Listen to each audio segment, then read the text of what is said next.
어떻게 보면은 정치권에 대한 혐오가 있었던 혐오가 거지. 새로운 세력의 등장을 그렇죠. 바랬던 거죠. 민주당 구파라고 불리는 세력과 신파라고 불리는 세력에 또 갈등까지 있었습니다. 그러니까 민주당이 죄송한데 지금 정치 현황 분석해 주시는 거 아니죠? 너무 무서워. 어떻게 하나 바뀌었을까? 60년 전이랑 둘 다. 그랬나요? 자, 역사 속 인물을 내내 마음대로 씹고 뜯고 맛보고 즐기는 역사의 피셜 그놈 56화 시작합니다. 네, 저희가 지난주에 2차 세계대전 특집 히틀러 이야기와 2차 세계대전 이야기를 연달아서 하고 지금 2주 만에 모였습니다. 자, 김재원 역사 선생님, 그리고 심리분석가 배상훈 교수님, 오창석 작가, 송소미 아나운서 함께합니다. 안녕하세요. 2주 만에 만났으니까 소개를 한번 해야죠. 네. 선생님 그 지난주에 어디 가신다고 하더니 잘 다녀오셨습니까? 네. 경주 갔다 왔어요. 경주에? 국립경주박물관. 네네네. 거기 관광? 아니요. 답사? 아니, 저 회사에서 뭐 촬영할 게 있어가지고 거기서 네. 최태성 선생님이랑 같이 이렇게. 큰별 쌤이랑? 네네네. 작은 별로 들어가는 겁니까?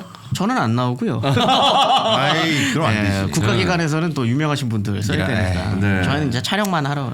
제작도 하십니까? 네네네. 거기 근데 벚꽃이 너무 이쁘게 펴가지고. 네. 경주 요즘에 엄청 그 관광이 활성화됐더라고요. 맞아요. 그 이름을 까먹었는데 구르기인가? 대릉? 대릉. 대릉이 되게 유명하잖아요. 네. 데이트 코스로도 되게 유명하고. 네. 황남박 먹었어요? 발음이 왜 그래? 너? 코를 부러뜨리고 와가지고 죄송합니다. 코골이 수술해가지고 최대한 열심히 해서 황남박. 황남빵 먹었습니다. 먹었습니다. 근데 그 줄 엄청 서가지고 먹어야 되는데 막상 또 줄 서서 먹으면 그쵸. 그 줄 쓴 거에 비해서 막 깜짝 놀랄 맛은 아닌데 그냥 가면 먹어야 되니까. 진짜 빵박하네. 경주 갈비가 유명한가? 경주 소고기. 그래요? 그냥 근데 되는 이제 대로 말하면 우리가 상암에서 매다가 단골집이 경주 갈비가 그래가지고 되게 맛있더라고요.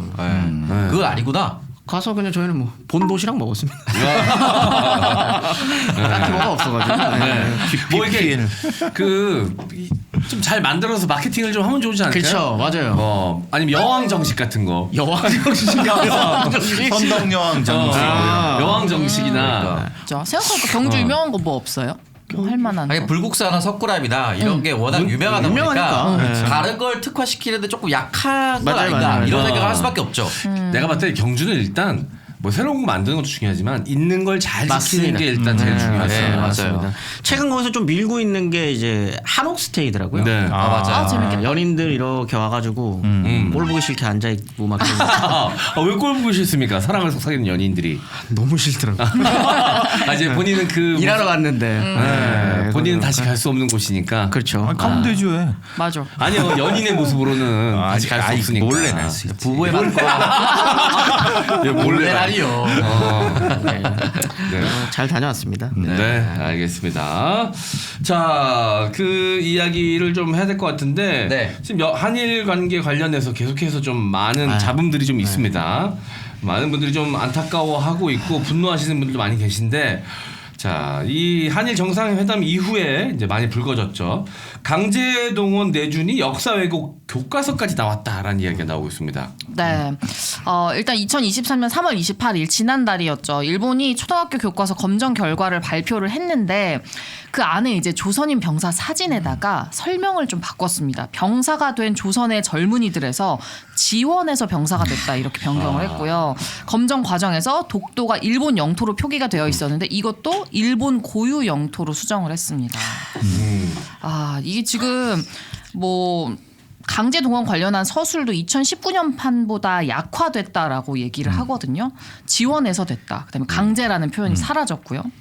그다음에 뭐 YTN 기사에 따르면 챗 GPT에서 독도에 대해서 알려달라고 하면 이 1905년 정식으로 일본 영토로 편입이 됐고 독도에 대한 분쟁이 오늘까지 미해결 상태로 남아있다는 일본 측의 입장이 편향적으로 반영이 되어 있다고 해요. 그러니까 독도에 대해서 묻기만 해도 자동으로 독도 분쟁이라는 단어가 뜨고요. 대한민국 영토이기 때문에 분쟁 대상이 아니라는 우리와 달리 일본은 계속해서 시끄러운 지역이다 이런 식으로 표현을 하고 있다고 합니다. 자, 이거 굉장히 많은 분들이 분노했던 뉴스였는데 이게 또 시간이 지나면서 좀 묻히는 것 같아서 저희가 다시 한번 또 이야기를 해야 될 것 같은데 이런 식으로 계속 일본은 독도 나중에 시간이 한참 흐른 뒤에 독도가 자기네 땅이라고 우길 만한 증거들을 하나하나 남겨놓는 거잖아요. 시료 지배를 네. 이승만한테 해버렸기 때문에 거의 뭐 거기 우리 경찰 들어가 있고 주민등록상 편제되는 사람이 있기 때문에 네. 뭐 시끄럽게 하면은 뭔가가 되긴 하겠지만 전쟁하지는 않는 이상 뺏을 수 없습니다.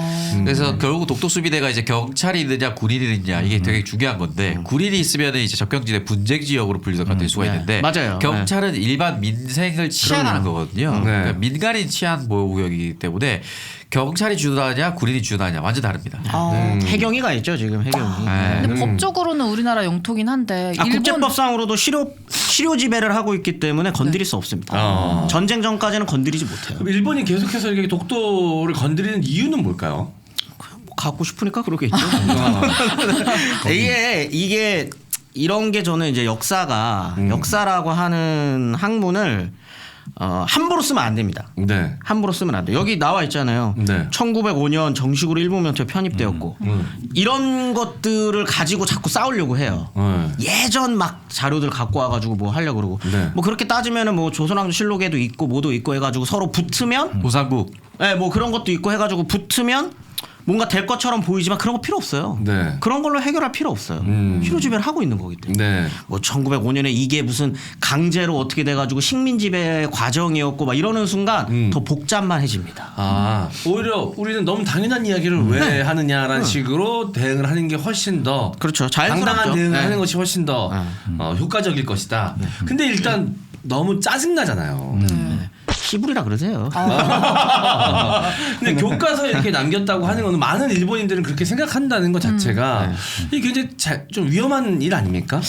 뭐 독도보다는 교과서에 실려 있는 얘기 중에 좀 눈여겨봐야 될 거는 이제 강제동원 이야기나 이런 것들이 더 어떻게 보면 심각하죠. 왜냐하면 피해자가 아직 살아계시잖아요. 근데 이런 걸 이런 식으로 적어놓는 건 그런 분들에 대한 어떤 치욕적이고 모욕적인 행동인 거죠. 그래서 좀 있으면 윤석열 대통령, 전 대통령이라고 그러더라고요. 좀 있어요. 실수할 뻔했어요. 좀 있으면 전 맞죠. 몇 년 남아서 아무튼 이 미국 가잖아요. 네. 그 전에 이제 역사학계에서 선물을 하나 드리려고 성명서 성명서를 한 번 더 크게 한 번 더 하려고 준비를 하는데 신경도 안 써가지고 좀 찝찝하긴 하지만 그래도 근데 그런 역할을 좀 해야 되지 않나 싶어가지고 다시 한번 크게 저번에는 성명서만 냈는데 이번에는 모임 기자회견도 하고 좀 그렇게 하려고 하고 있어요. 대통령실에서 이제 대통령이 가기 전에 독도는 우리 땅이다라고 천명을 하고 갈 것이다 이렇게 기사가 나오긴 했습니다만 애초에 이렇게 이런 상황까지 오게 된 이유가 일본을 갔을 때 정확하게 얘기를 안 했기 때문에 또는 일본에서 나온 논설위원회 그 기사와 배치되는 해명을 대통령실에서 했기 때문에 그런 거기 때문에 좀 짜증나죠.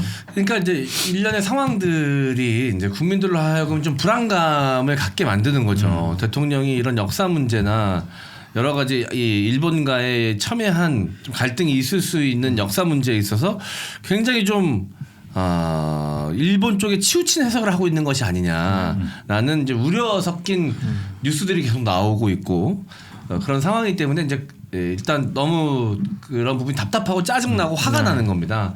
그러니까 뭐 이게 또 독도나 이런 문제, 강제동원 이런 문제, 또 위안부 문제 이런 거는 한국인들이 굉장히 민감해하는 소재이기 때문에 그런 것들을 제대로 대응하지 않은 정부의 모습이 너무 좀 짜증나고 답답한 거죠. 뭔가 당당하게 할 수 있는 것들을 좀 보여주면 국민들도 좀 안심할 텐데 그런 좀 당당한 조치가 좀 아쉽다, 많이 아쉽다, 뭐 이런 생각이 들어서 이 이야기를 좀 해봤습니다. 자, 알겠습니다.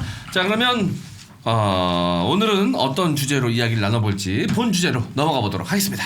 완연한 봄 날씨와 함께 찾아온 반갑지 않은 손님 미세먼지. 이 미세먼지는 아주 작은 입자로 우리 피부 속 깊숙이 침투해서 피부 트러블을 유발합니다. 미세먼지로 붉어지고 예민해진 피부 고민을 아이세라로 날려보세요. 보습까지 한 번에 가능한 올인원 클렌저 아이세라 알래스카 빙하 머드 클렌징 폼은 당김없이 완벽 세정을 도와주고요. 생크림처럼 부드러운 발림성의 빙하 머드팩은 노폐물 제거 및 완벽 모공 관리는 물론이고 미백 효과까지 뛰어납니다. 그리고 자기 전 놀라운 피테라의 비단결 같은 피부 관리 아이세라 수면팩이면 더 이상의 피부 기초 관리는 필요 없습니다. 더 이상의 고민은 그만. 매일매일 달라지는 피부를 직접 경험해보세요. 믿고 쓰는 완벽 기초 스킨케어 솔루션 아이세라는 소노코스.net 또는 검색창에 소노코스 검색하시거나 EJ몰에서도 쉽게 구매가 가능합니다. 네, 자 미세먼지 황사로 인해서 피부는 그야말로 자, 어려운 시기를 보내고 있습니다. 네. 시기가 계속해서 이제 피부 트러블도 생기실 거고 또 세안도 건조하고. 굉장히 중요해졌고 피부 보호도 중요합니다. 게다가 이 봄 햇볕이 굉장히 세요. 맞아요. 그래서 이제 그 햇볕에 의해서 또 피부가 많이 상처를 입거든요. 네. 봄에는 거의 여성분들이 피부 사막이라고 표현을 많이 합니다. 아. 건조하고 모래바람이 날리는 듯한 네. 느낌이라서 사막의 상태인데 그럴 때 제일 중요한 게 안으로 깊숙이 넣어주고 그 다음에 밖을 보호해주는 게 진짜 중요하거든요. 네. 아이세라 3가지로 다 해결하실 수 있습니다. 네, 여러분. 소노코스 아이세라의 3대장 클렌징 폼, 수면팩, 머드팩 요 3가지 제품을 다 같이 쓰는 걸 저는 강력 추천드리는데 힘드시면 클렌징 폼이랑 수면팩만이라도 꼭 사셨으면 좋겠어요. 더 이상 뭐 다른 제품 만들지 않고 이 3가지 제품으로만 승부를 보는 이유가 있습니다. 이 3가지면 되거든요.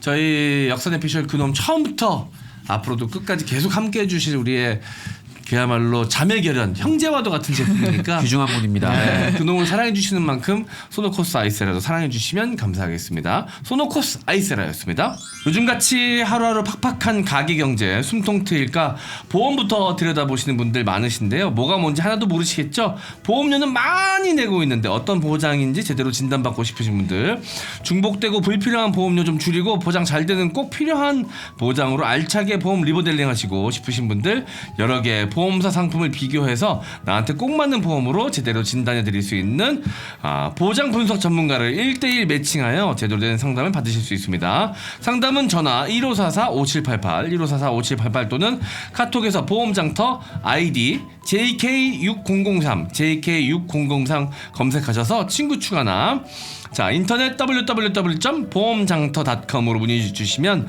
상세하게 상담해드리겠습니다. 역사의 피셜 그놈 광고 이벤트로 보장 분석 신청만 하셔도 보장 분석 후에 따뜻한 이디야 카페라떼 한 잔을 증정해드립니다. 자 보험 리모델링 네. 웬만한 분들은 아마 다 필요하다고 봅니다. 저는. 아 그럼요. 그리고 어려운 시기라 보험 다 해지하면 안 됩니다. 지금 제가 산 증인 아니겠습니까? 한 200 들어갔어요. 보험에 아니 그 지금 코수술 하시는 거. 코수술. 아, 근데 코수술. 실비보험에 적용이 돼요. 다행이다. 그 환급이 되는 거죠. 그러니까 너무 다행이다. 보험료를 비싸다고 생각하실 수도 있는데 필요한 보험 무조건 남겨놔야 됩니다. 그리고 필요한 보험은 들어놔야 돼요. 그리고 네. 어릴 때일수록 그게 예를 들어서 40대가 잘 걸리는 질병, 50대가 잘 걸리는 질병 이런 것들 있잖아요. 네. 그런 걸 미리 들어놓으면 보험료 훨씬 더 저렴하고 보장 기간이나 보장 액수 더 커질 수밖에 없거든요. 그러니까 미리미리 여러분들 대비하시고 꼭 필요한 거는 들으셔야 됩니다. 다 해지시키면 안 돼요. 일방적으로. 네. 분명히 또 상담 받아보시면 이건 정말 필요 없는 건데 들어놓으신 것도 있거든요. 그런 건 없애도 되는데 필요한 것까지 다 없앤다고 하면 안 됩니다. 그 내가 뭘 들었는지 몰라도 물어보면 알려주는 거죠. 네네네. 대부분 몰라요. 근데 그래요? 그게 중요한 겁니다. 네, 대부분 자기가 뭐 보험 들었는지 몰라요. 처음 들 때 그냥 다 필요하다고 지인들한테 들다 보니까 뭐가 들어가는지 잘 모르는 경우가 많은데 이번 네. 기회를 통해서 보험장터를 통해서 한번 상담 꼭 받아보십시오. 네. 네, 1544-5788 1544-5788 보험 장터였습니다. 방빼 스리랑 부부 지씨 아줌마가 네이버 스토어에 지씨마트를 오픈했습니다. 오픈 기념으로 혼자리아 먹태구이를 기존 가격에서 50% 할인하고 추가로 2+1 행사를 합니다. 혼자리아 먹태구이는 양념되어 있는 먹태구이라서 언제 어디서나 간편하게 술안주와 간식으로 즐길 수 있는 먹거리인데요. 맵찌질이도 먹을 수 있는 맛있는 매콤함에 먹태의 담백함을 동시에 느낄 수 있고 지퍼백으로 포장돼 있어서 기존의 먹태와 달리 밀봉 보관도 가능합니다. 가방에 쏙 들어가는 사이즈로 휴대가 간편해서 사무실, 캠핑, 야외 나들이 간식으로도 제격입니다. M장기획 시청할 때 옆에 두고 맥주 한 캔에 먹태 한 봉이면 이것이 바로 소확행입니다.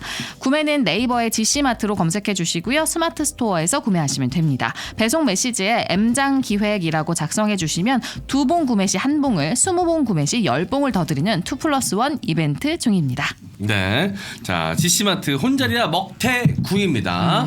자, 요거 아직까지 안 들으셔보신 분들 꼭 한번 이제 특히나 맥주 좋아하시는 분들은 진짜 맛있어요. 기가 막힌 안주 매콤해가지고 많이 안 먹어도 돼요. 게다가 이제 지퍼백 포장이 되어 있어서 저는 한 2번 정도 나눠 먹는 것 같은데 먹다가 남으면 그냥 바로 지퍼백 포장해서 넣어놨다가 다시 먹으면 됩니다. 매콤 달콤. 네, 유통 또 이게 건어물류이기 때문에 아무래도 이제 유통기한 같은 경우도 좀 넉넉하게 맞아. 되어 있고 그리고 드시기도 편하기 때문에 그리고 좀 배고플 때 그냥 저거 꺼내서 한 2개 정도 먹습니다. 너무 맛있어. 지난 주말에 캠핑 갔다 왔거든요. 애기 데리고 2박 3일. 세봉 딱 가서 같이 온 부모님들이 아주 만족하셨습니다. 네. 아 맛있습니다. 네. 그리고 이제 다이어트 하시는 분들은 먹는 것도 포만감도 중요하지만 저작 활동을 안 하니까 입이 심심하고 막 입이 이게 심심해가지고 그것 때문에 이제 스트레스 많이 받으시거든요. 근데 저거는 하나 갖고서 계속 이렇게 씹을 수가 있으니까 다이어트 하시는 분들한테도 도움이 좀 될 거라고 저는 생각을 하고 일단 기본적으로 너무 맛있어요. 살도 오동통하고 맞아요. 예. 너무 딱딱하지 않아서 네. 또 좀 턱 아프신 맞아요. 분들한테도 좋고 안은 촉촉합니다. 진짜 네. 맛있습니다. 자, 살도 많고 촉촉한 지씨마트의 혼자리야 먹태구이 많은 사랑 부탁드릴게요. 자, 오늘의 주제 뭔지 공개해 주시죠. 오늘은 한국 민주주의의 새싹 4월 혁명에 대한 이야기입니다. 원래는 4.19 혁명이라고 네. 저희 많이들- 때는 4.19 의거라고 했어요. 그렇죠. 의거. 저 나이 좀 들어 보이는 이 사람은 네. 우리 배울 때는 4.19 의거라고 했고 이것도 뭐 좋은 현장에 편이죠. 계셨다는 네. 얘기도 있어요. 그러니까 늘 역사의 현장에 계셨던 분이셔가지고 사진이 있는데 그러니까 이제 말하자면 이게 무슨 혁명, 의거 그 부분에 대한 걸 조금 설명해 주신 뒤에 몇 개 있으니까 그러니까 이게 조금 의미가 바뀌는 저희 부분도 때는 있고. 4.19 혁명이었어요. 그러니까. 저희도 네. 4.19 혁명이었는데 요즘에는 4월 혁명이라는 표현을 좀 많이 쓰기도 해요. 그렇죠. 그게 왜 그러냐면 4월 19일 하루에 있었던 일이 아니고요. 일단 4월 19일 날이 상징적이기는 합니다만 네. 그렇게 돼버리면은 한계점이 좀 분명해요. 가장 크게는 대학생들 그렇죠. 위주의 네. 무엇인가, 그러니까 학생 위주의 무엇인가로 고정화되는 좀 측면이 있어요. 사실 4월 혁명도 조금 모자란 표현이긴 한데 왜냐하면 2월 28일부터 시작하거든요. 네. 그렇기 때문에 요거를 어떻게 부를까라고 하는 그런 문제의식 속에서 요즘에는 4월 혁명이라고 많이 부르기도 합니다. 우리나라의 현대사를 보면 4월, 5월, 6월이 굉장히 중요한 지점들이 많아요. 그래서 제가 왜 그럴까 한번 생각을 해봤거든요. 보니까 이제 대학생들이 중심이 돼서 일어났던 여러 가지 활동들이 많기 때문에 4월, 5월, 6월, 3월 달에 개강해가지고 이제 어느 정도 조직화가 끝나서 4, 5, 6에 날씨도 그렇고 뭔가 대학생들이 조직적으로 활동하기 가장 좋은 시기예요. 이유가 있지 않나요? 맞아요. 그게 맞고요. 참고로 뿌듯하다. 개- 뿌듯해. 개강이 이때는 4월이에요. 4월. 그렇죠. 4월부터 개강이라. 이땐 4월이었구나. 그래서 3월에 많이 없습니다. 그래서 뒤에 설명드리겠지만 3월에 어떤 학생 운동의 핵심은 고등학생이에요. 그렇죠. 네, 그리고 이제 4월 넘어가면서부터 대학생들 시위가 이제 시작이 네. 되는 거고 그거는 87년 때도 마찬가지예요. 네. 4월 넘어가면서부터 80년에도 마찬가지고. 네. 87년도 이제 3월에 입학을 하고 네. 2733 뭐 박종철 그게 저희 때 그런 거고 그 이전에는 말씀하신 4월이 4월 중심. 때. 그런 것들이 좀 있어가지고 4월 뭐 저희 때만 해도 이제 4월, 5월, 6월에 되면은 대학생들도 많이 네. 거리에 많이 나갔죠. 저도 이제 학생 활동하니까 4월, 5월, 6월은 외부 행사 나가느라고 정신 없습니다. 그렇죠. 굉장히 바쁘셨죠. 네. 뭐 이 행사 행사가 끝이 없어요. 뭐 4월 달에도 그렇고 5월 달에 이제 메이데이로 시작해가지고 그렇죠. 6월까지 어디 6월 뭐 10일까지 쫙 이어집니다. 그 스케줄이. 그거에 어떻게 보면 4월의 출발점입니다. 4월의 출발점인데 이게 하나 제가 읽어드릴 게 있어요. 이게 굉장히 구태의연하지만 네.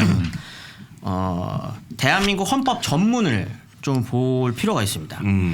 유구한 역사와 전통에 빛나는 우리 대한 국민은 3.1운동으로 건립된 대한민국 임시정부의 법통과 불의에 항거한 4.19 민주이념을 계승하고 조국의 민주개혁과 평화적 통일의 사명에 입각하여 정의, 인도와 동포애로서 민족의 단결을 공고히 하고 모든 사회적 폐습과 불의를 타파하며 자율과 조화를 바탕으로 자유민주적 기본 질서로 더욱 확고히 하여 정치, 경제, 사회, 문화의 모든 영역에 있어서 하면 또 블라블라블라블라 쭉 가요. 네.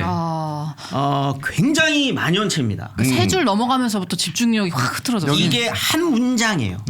다. 네. 여기 하묘하고 법조인체죠. 네. 하묘하고가 계속 반복되죠. 네. 네. 이게 굉장히 복잡하고 어떻게 보면은 뒤죽박죽 좋은 말은 다 갖다 붙인 네. 것 같은 느낌인데 이게 왜 그러냐를 생각할 필요가 있다는 거죠. 네. 이게 사실은 민주주의라는 이념과 개념 때문이거든요. 네. 민주주의가 뭐죠? 민주주의요? 되게 많이 쓰는 표현이에요. 네. 그 사람들한테 민주주의가 뭐예요? 라고 물어보면 뭐죠? 어렵다. 네, 굉장히 어려워요. 전직 그 정치인으로서 민주주의. 보통 우리가 학문으로 배울 때는 국민이 권력을 선출하는 과정을 민주주의라고 얘기합니다. 뭐 그렇게 얘기하는 사람도 있고 누군가는 또 다르게 얘기할 수 네. 있거든요. 네. 근데 그 이유가 이제 민주주의라고 하는 개념 자체가 굉장히 넓고 어떻게 보면 그래서 아니 북한도 민주주의 같았습니다. 그럼요. 민주주의는 사실 네 어떻게 보면 굉장히 쓰는 사람이 어떻게 정의하느냐에 따라서 달라질 수 있는 네. 개념이에요. 근데 인식으로는 뭔진 알 것 같은데 말로 표현이 잘 안 되는 것 네. 같아요. 딱 표현하면 책을 잡히죠. 이건 아니야? 맞아. 그럼 왜 자유민주주의라 그러지 않고 민주주의라 그래? 네. 니네 빨갱이네? 자유민주주의를 붙여야지 꼭 민주주의 되는 것 같이 하는 분이 계시잖아요. 그죠? 그리고 또 뭐 앞에 인민민주주의 붙이면 위쪽이 또 달라지고 거고. 사회민주주의 뭐 그리고 이럴 수도 사회민주주의 있고. 그리고 근데 사실은 그게 민주주의란 개념의 모호성이랄까? 개방성? 그것 때문에 그런 부분인 거예요. 그러니까 대한민국 헌법 전문에 민주주의 이념을 명확하게 설명을 해줘야 되는데 네. 각자 설명하는 것들이 다를 수 있고 다르니까 다 갖다 넣어준 거죠. 그러니까 그거를 포괄해야 된다는 거죠.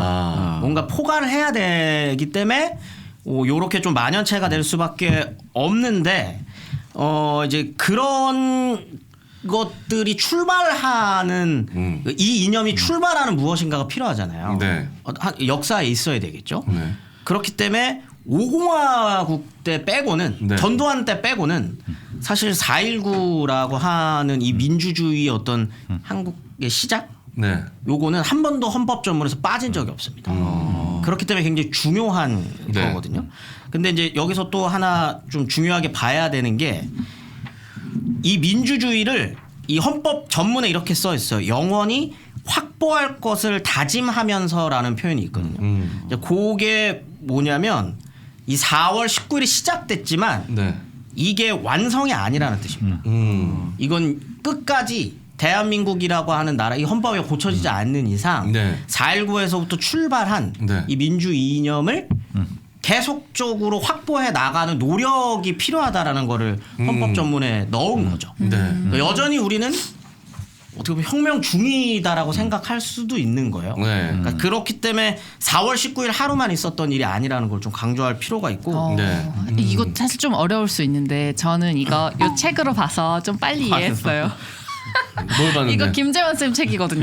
그러니까. 하루 한 봉지씩 뜯어보는 독서 라면이라는 그럼 건데 제대로 보여주세요. 어떻게 보여드려야 되지? 네, 이렇게 보여드려야 되나? 이건 언제 쓴 거예요? 4.19 혁명을 묻는 10대에게 예전에 김재원 선생님이 작년에 쓰신 거. 썼죠. 네.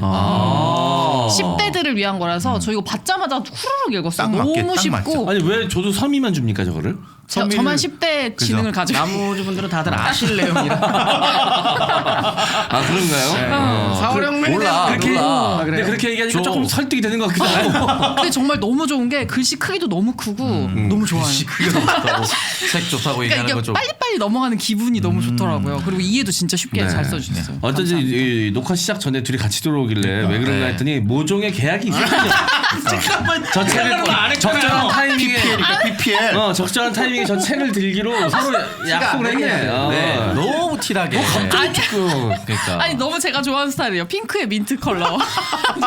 역사책에 지금 옷도 민트. 제가 너무 좋아하는 스타일로. 네. 4.19 혁명을 묻는 10대에게 꼭 네네네. 추천드립니다. 서해문지 거고요. 네. 가격도 쌉니다. 네. 그렇지. 아 갑자기 책팔이가 되네.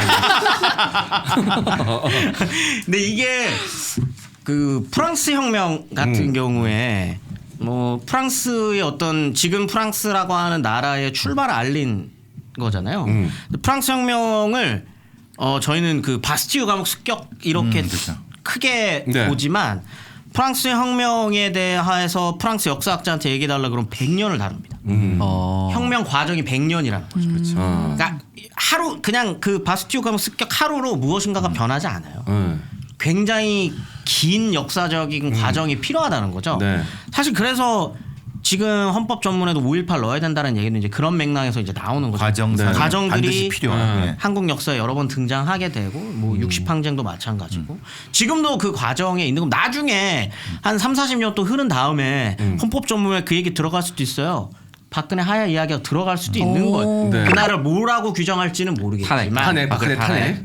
뭐라고 그랬죠 제가? 탄핵 하야라고 했어. 하야한 거 아닌가요? 근데 탄핵이랑 하야는 다르군요. 네. 그렇죠. 탄핵 당한 거니까. 하야는 스스로 내려온 거 아니에요? 곧 일어날 수 있어. 들어갈 수 있죠. 권위주의에 저항한 촛불 정신에 의해서 국민이 저항을 통해 권을 내려뜨린 그런 부분이 들어가야 그렇죠. 되는 거죠. 네. 4.19가 이제 하야가 된 거고 네.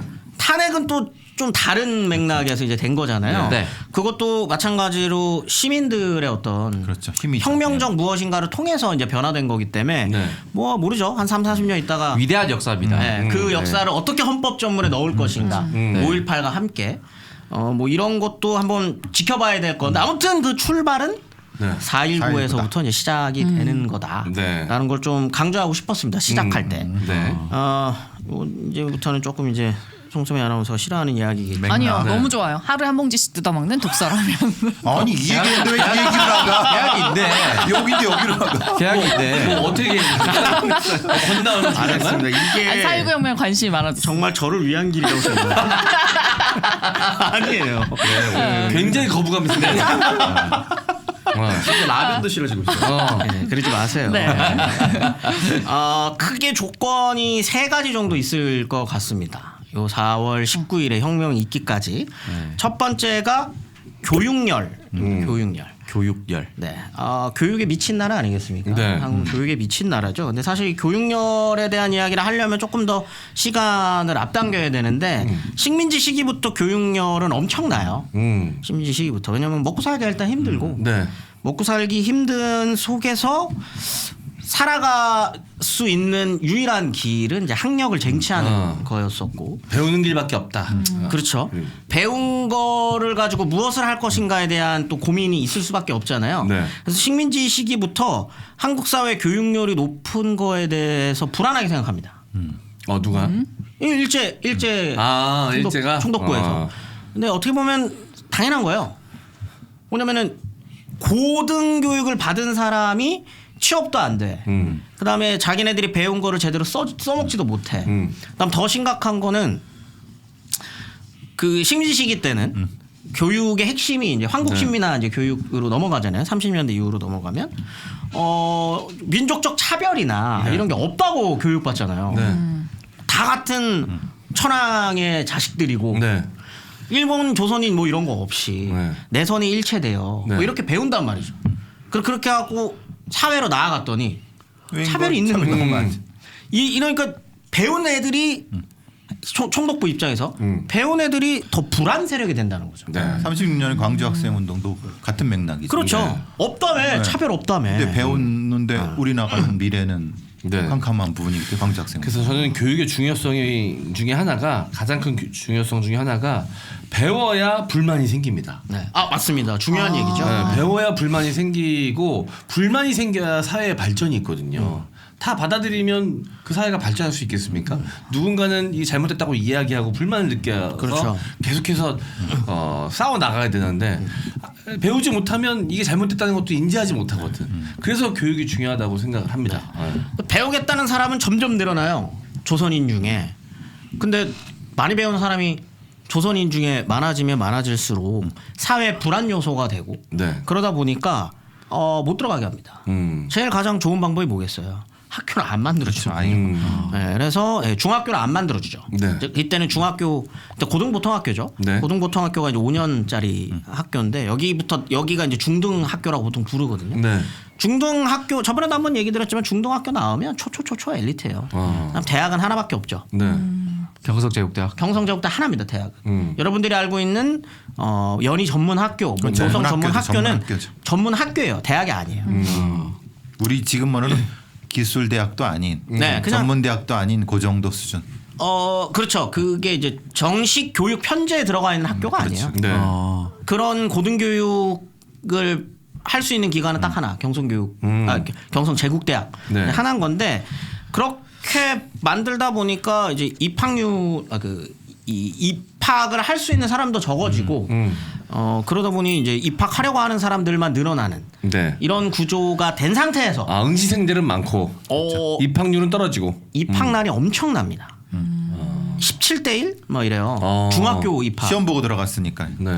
뭐 지금의 초등학생들 이해할 수도 있으려나? 요즘 초등학교부터 공부를 워낙 열심히 하니까. 무시하시는 거예요? 아니.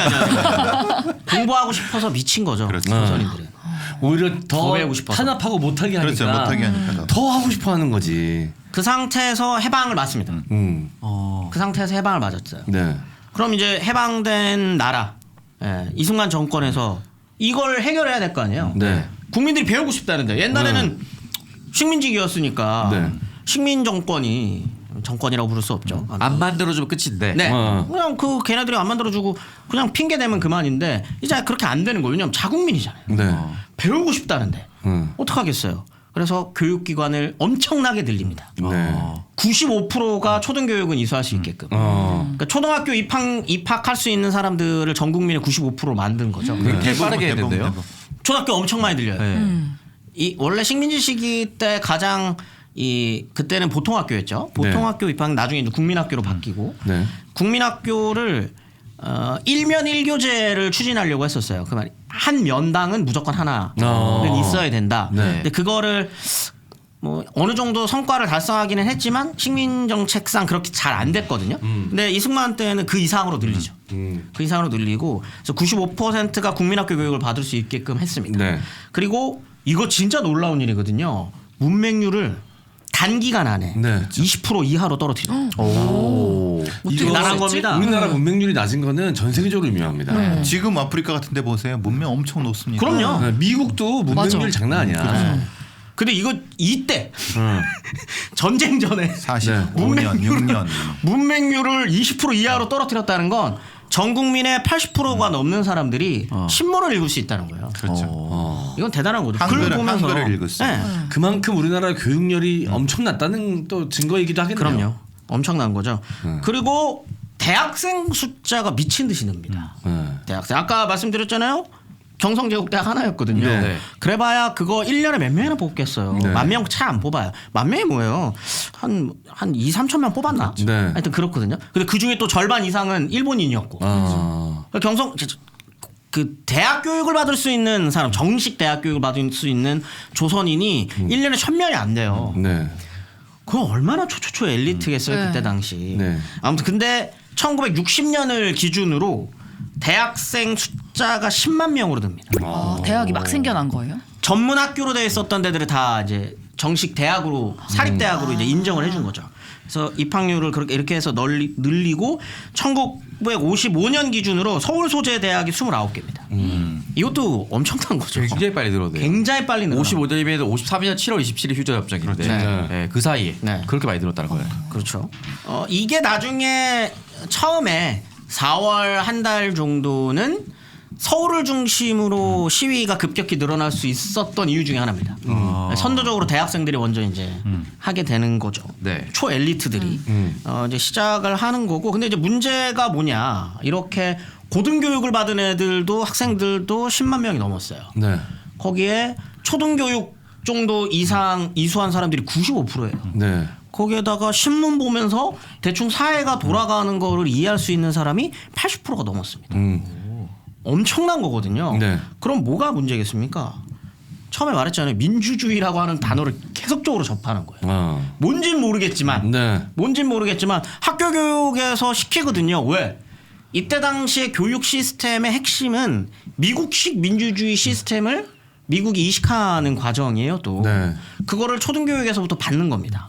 그러니까 뭔진 모르겠지만 민주화, 민주주의, 민주공화국. 민주 이거를 계속적으로 접하는 거예요. 저게 뭔지는 잘 모르겠지만 네. 이런 과정에서 계속 바라보는 거죠. 학교랑 신문에서는 뭐 우리가 뭐 뽑고 이렇게 해가지고 북한이랑 다른 뭔가가 있다며. 뭐야? 뭐지? 하고 하는 의심이 계속적으로 쌓게 되는 거예요. 네. 근데 흥미롭게도 이 구조는 이승만 정권 스스로 만든 겁니다. 식민지 시기 때 했던 교육열을 어떻게든 해결해야 됐었고 네. 그 가운데서 미국식 민주주의 시스템이라고 하는 것들을 또 전파할 필요도 있었고 네. 이승만이 거기서 박사 받았으니 당연히 네. 미국식 교육교수 들어와야지. 본인이 해야 되는 것과 본인이 하고 싶은 것 사이에 괴리가 너무 컸어. 본인은 독재를 하고 싶은데 본인은 왕이 되고 싶은데 왕이 되고 싶은데 민주주의는 계속 추진을 해야 되고 혹은 스스로가 민주주의를 좀 잘못 이해하고 있었을 수도 있죠. 왜냐하면 아까 말했던 것처럼 민주주의라고 하는 개념 자체가 워낙 넓은 거기 때문에 그냥 안티 소셜리즘이면은 민주주의 아니야라고 이해했을 수도 있고요. 네. 하지만 학교에서 배우는 민주주의, 민주화라고 하는 건 그것과는 다르게 네. 반공산주의랑은 다르게 더 폭발적인 이야기를 다루었기 때문에 네. 국민들 입장에서는 네. 단순히 국민이 아니라 시민으로 거듭나고 있었던 거죠. 이미. 네.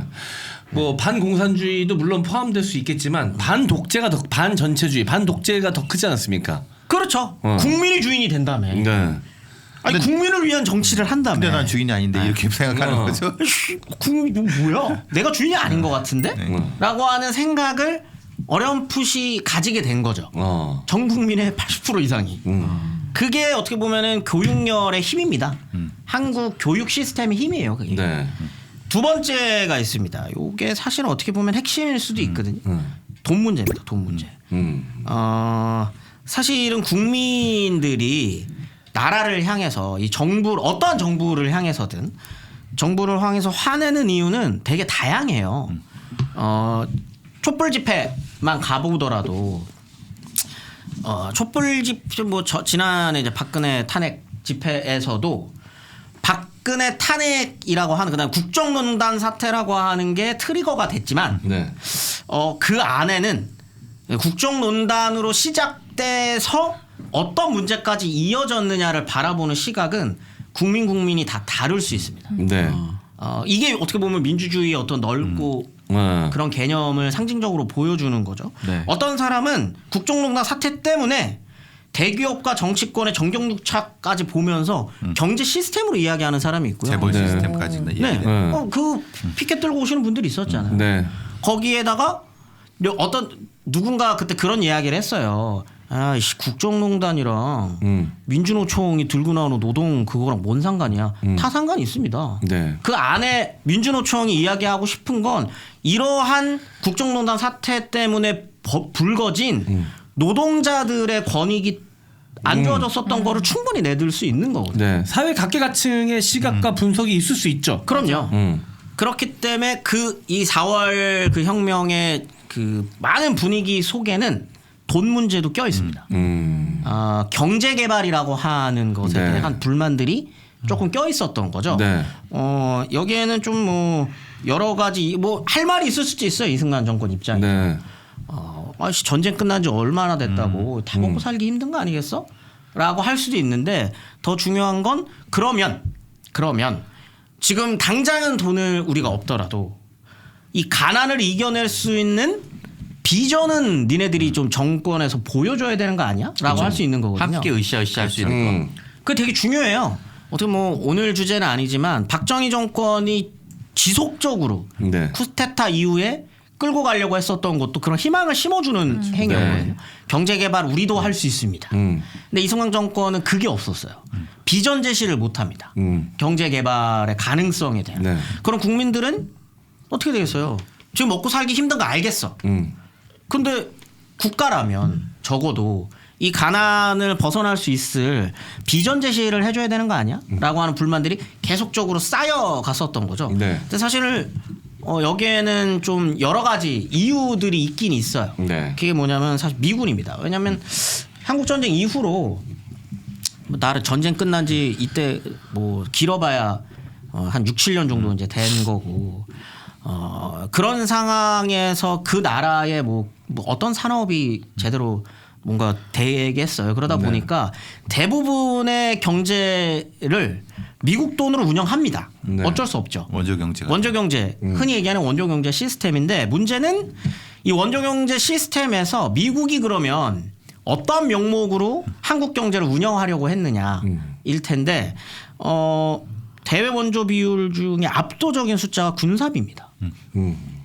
자, 그렇게 되면은 군대로 그냥 돈이 가는 거예요. 네. 원조가 엄청나게 들어오는데 이 돈을 가지고 어떤 거시적인 어떤 그런 경제 개발의 어떤 그런 비전 속에서 돈을 산업을 육성하기 위해서 돈을 쓰는 게 아니라 네.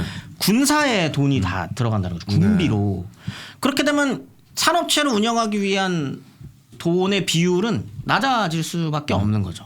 그러다 보니까 실업률이 미친 듯이 치솟습니다. 미친 듯이 실업률이 치솟고 산업이 제대로 굴러가지가 않죠. 네. 당연히. 근데 여기서 또 하나 문제가 계속 겹치죠. 이 상황에서 거시적인 미국의 대아시아 네. 원조 시스템이 조금씩 변해요.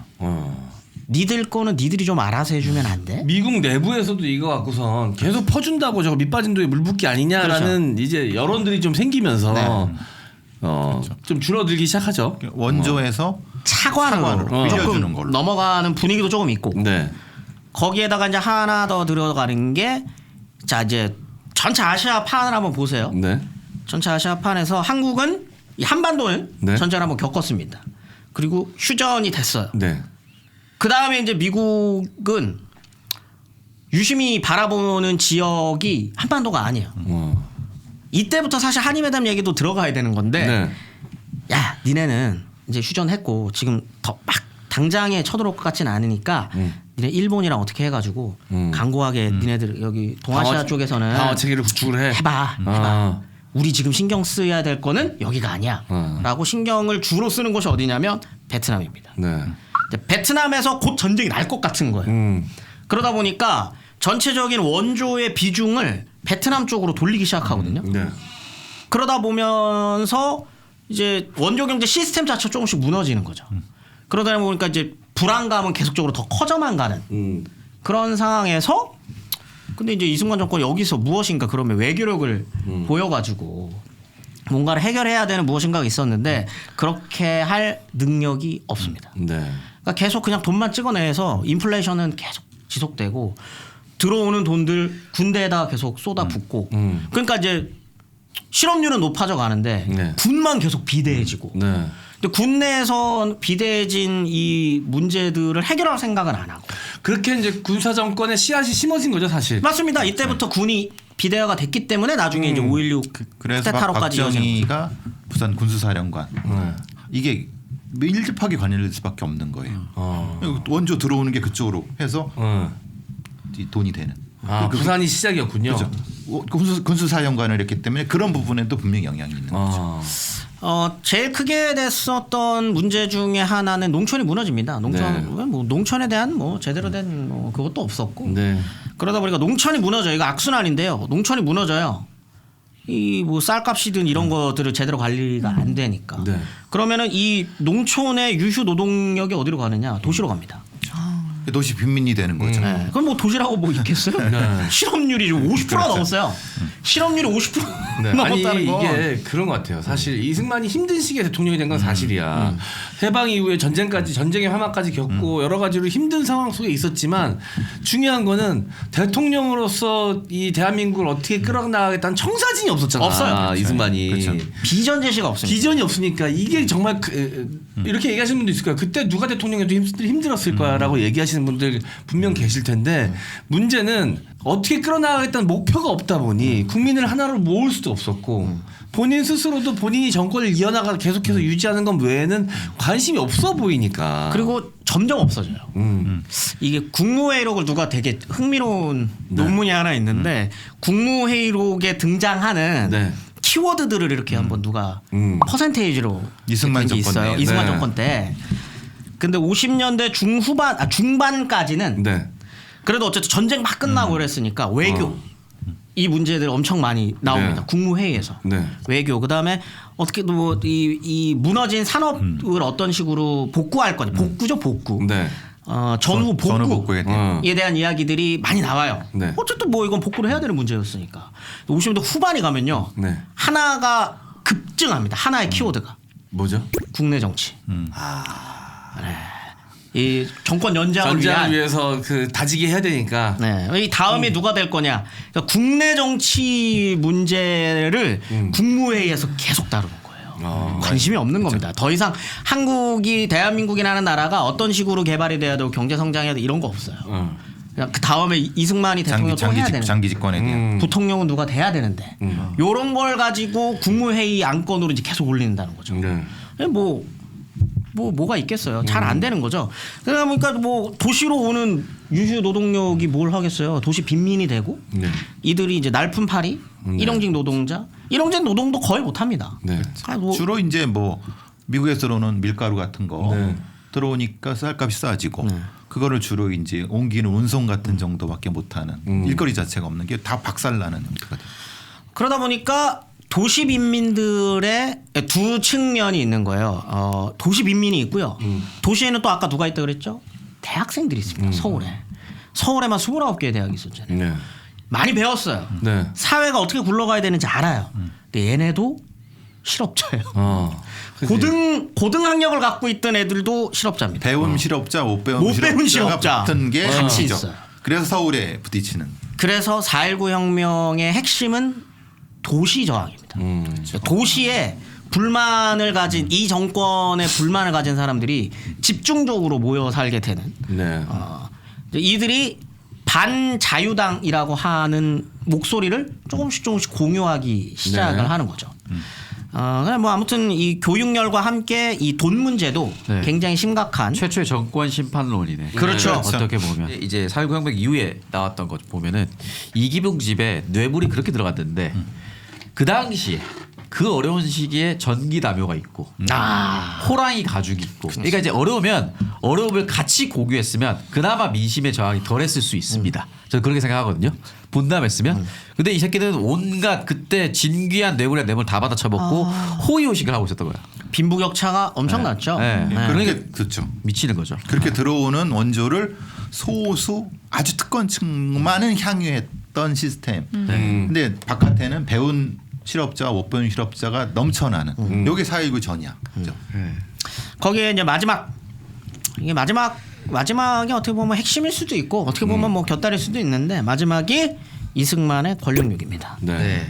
이승만의 권력욕이야 뭐 지난 시간에 다루긴 했지만 간단하게 네. 정리를 하면 일단 이 권력욕을 사수하기 위한 세 주체가 있습니다.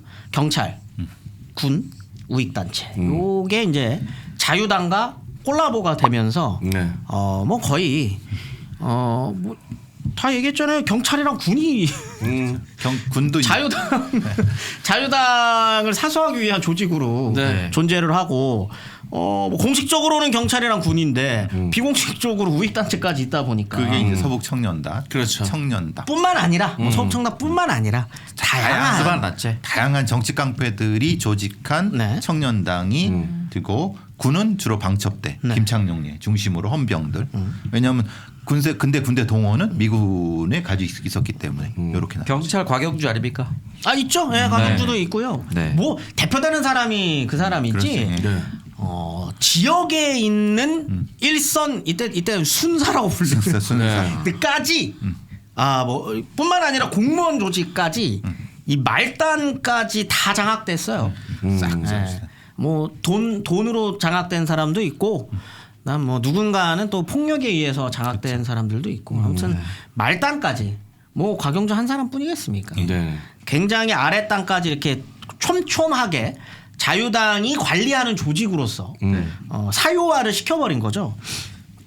이 사유화된 경찰군대 우익단체를 통해서 여러 가지 이승만의 권력력이 표출되는 사건들이 있습니다. 네. 대표적으로 이제 3개 사건을 다루면 전에도 한번 다뤘지만 첫 번째는 흔히 이제 부산 정치 파동으로 대표되는 네. 발췌 개헌안을 통해서 심지어 한국 전쟁 때 52년. 한국 전쟁 때 계엄령을 때리고 직선제를 빠르게 처리해 버리는 게 있었죠. 네. 그럼 두 번째가 세 번째 대선 도전을 위한 4.4 5.2 개헌. 그런 중임 제한을 철폐하는. 네, 중임제한 철폐하고 3번 한다 할 수 있다라고 하는 거를 54년에 이제 해가지고 총 203명 네. 중에 찬성 135 반대 60 기권 7표의 결과를 3분의 2가 네. 135.33명. 근데 0.33은 자연인으로서 존재할 수 없다라고 해가지고 소수점 이하는 삭제해야 된다. 그래서 몸을 3분의 1을 잘랐죠. 그래서 네. 내려버리는 개헌안을 통과시켜 버려서 삼성 개헌이 통과가 되고 이제 4, 4, 5입이 4까지는 버리고 5부터 넣는다. 그렇죠. 예. 그래서 4, 4, 5입입니다. 그리고 세 번째 사건이 이제 어떻게 보면 이게 가장 잔인한 사건일 수 있는데 진보당 사건이라고 하는 조봉암 대선 후보였던 조봉암을 이제 대한민국 최초로 사법살인 시켰던 네. 사건이 3대 대통령 선거 이후에 1958년입니다. 진보당 간부들 이때 대선에서 지난 시간 거 잠깐 참고하시면 되는데 민주당의 대선 후보였던 신익희가 네. 해공 신익희 선생님. 네, 신익희가 죽고요. 중간에 죽었어요. 네. 기차에서 돌아가시거든요. 죽고 진보당 어떻게 보면 이제 지금으로 따지면 이제 3당 역할을 했었던 네. 진보당 당수였었던 조봉암이 대선 후보 이제 야당 단독 후보로 올라가서 했는데 처음에는 무시했다가 자유당에서 막상 선거 결과를 깠더니 인기가 너무 많아. 200만 표가 넘었어요. 치고 올라오는 거죠. 네, 치고 올라왔죠. 게다가 더 중요했었던 건 서울입니다. 서울. 네. 서울에서 진보당 인기가 굉장히 좋았거든요. 네. 그걸 보더니 가만둬서는 안 되겠다라고 해서 진보당 간부들을 통으로 잡아다 놓고 간첩죄를 씌웠고 국가보안법 혐의로 이제 조봉암을 네. 사법 살인했었던 누명을 씌워서. 네. 이유는 그거였습니다. 평화통일이 대선 공약이었다. 빨갱이다. 우리는 해서. 북진 통일인데. 네. 어디 감히 전쟁 난 지 얼마 안 된 시점에서 평화를 논의하느냐. 지금 생각하면 굉장히 말도 안 되는 거죠. 근데 이걸 가지고 사형까지 시켰잖아요. 사형 과정도 말도 안 됩니다. 네. 사형 과정. 그 다음 날 아닌가요? 사형 선거 아니 다음 꽤 있었어요? 꽤라고 하기에는 몇 달 안 됐죠. 네. 사형 시켜버리고. 평화 통일을 이야기했다고 사형을 시켜버립니다. 근데 그 당시에 진보당 입장에서 할 수 있는 얘기죠. 그럼요. 네. 그리고 죽산조봉암 선생의 그 곡약 중에 그 박정희가 차용한 경제개발 5개년이 들어 있습니다. 네, 거기서 가져왔죠. 굉장히 똑똑하신 분이었는데 안타깝게. 조봉암 선생 나중에 한번 다루면 좋아요. 다뤘으면 좋겠어요. 다뤘으면 좋겠어요. 네. 아무튼 그렇게 해서 어떻게 보면 좀 단단하다고 표현하기는 좀 그렇지만 네. 뭐라고 표현해야 될까요?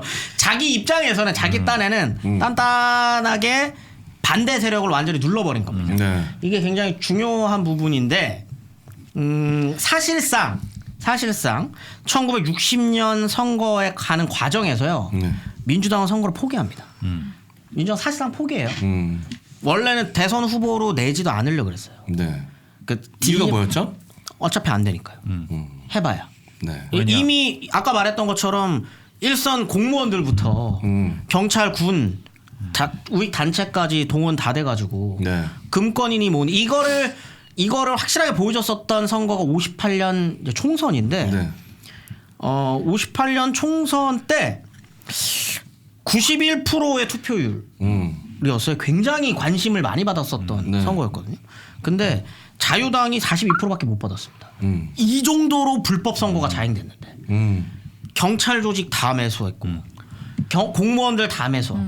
그랬는데 자유당이 42%밖에 못 얻었어요. 실제는 20%도 안 될 수 있다는 얘기죠. 그렇죠. 근데 문제는 그렇다고 민주당의 인기가 엄청 높았냐? 민주당도 34%밖에 못 얻습니다. 그리고 무소속 지지율이 21%. 그러니까 어떻게 보면은 정치권에 대한 혐오가 있었던 혐오가 거지. 이때부터 새로운 세력의 등장을 그렇죠. 바랬던 거죠. 그런 게 조금 있었어요. 근데 거기에다가 이 민주당 34% 안에는 민주당 구파라고 불리는 세력과 신파라고 불리는 세력의 또 갈등까지 있었습니다. 그러니까 민주당이 죄송한데 지금 정치 현황 분석해 주시는 거 아니죠? 너무 무서워.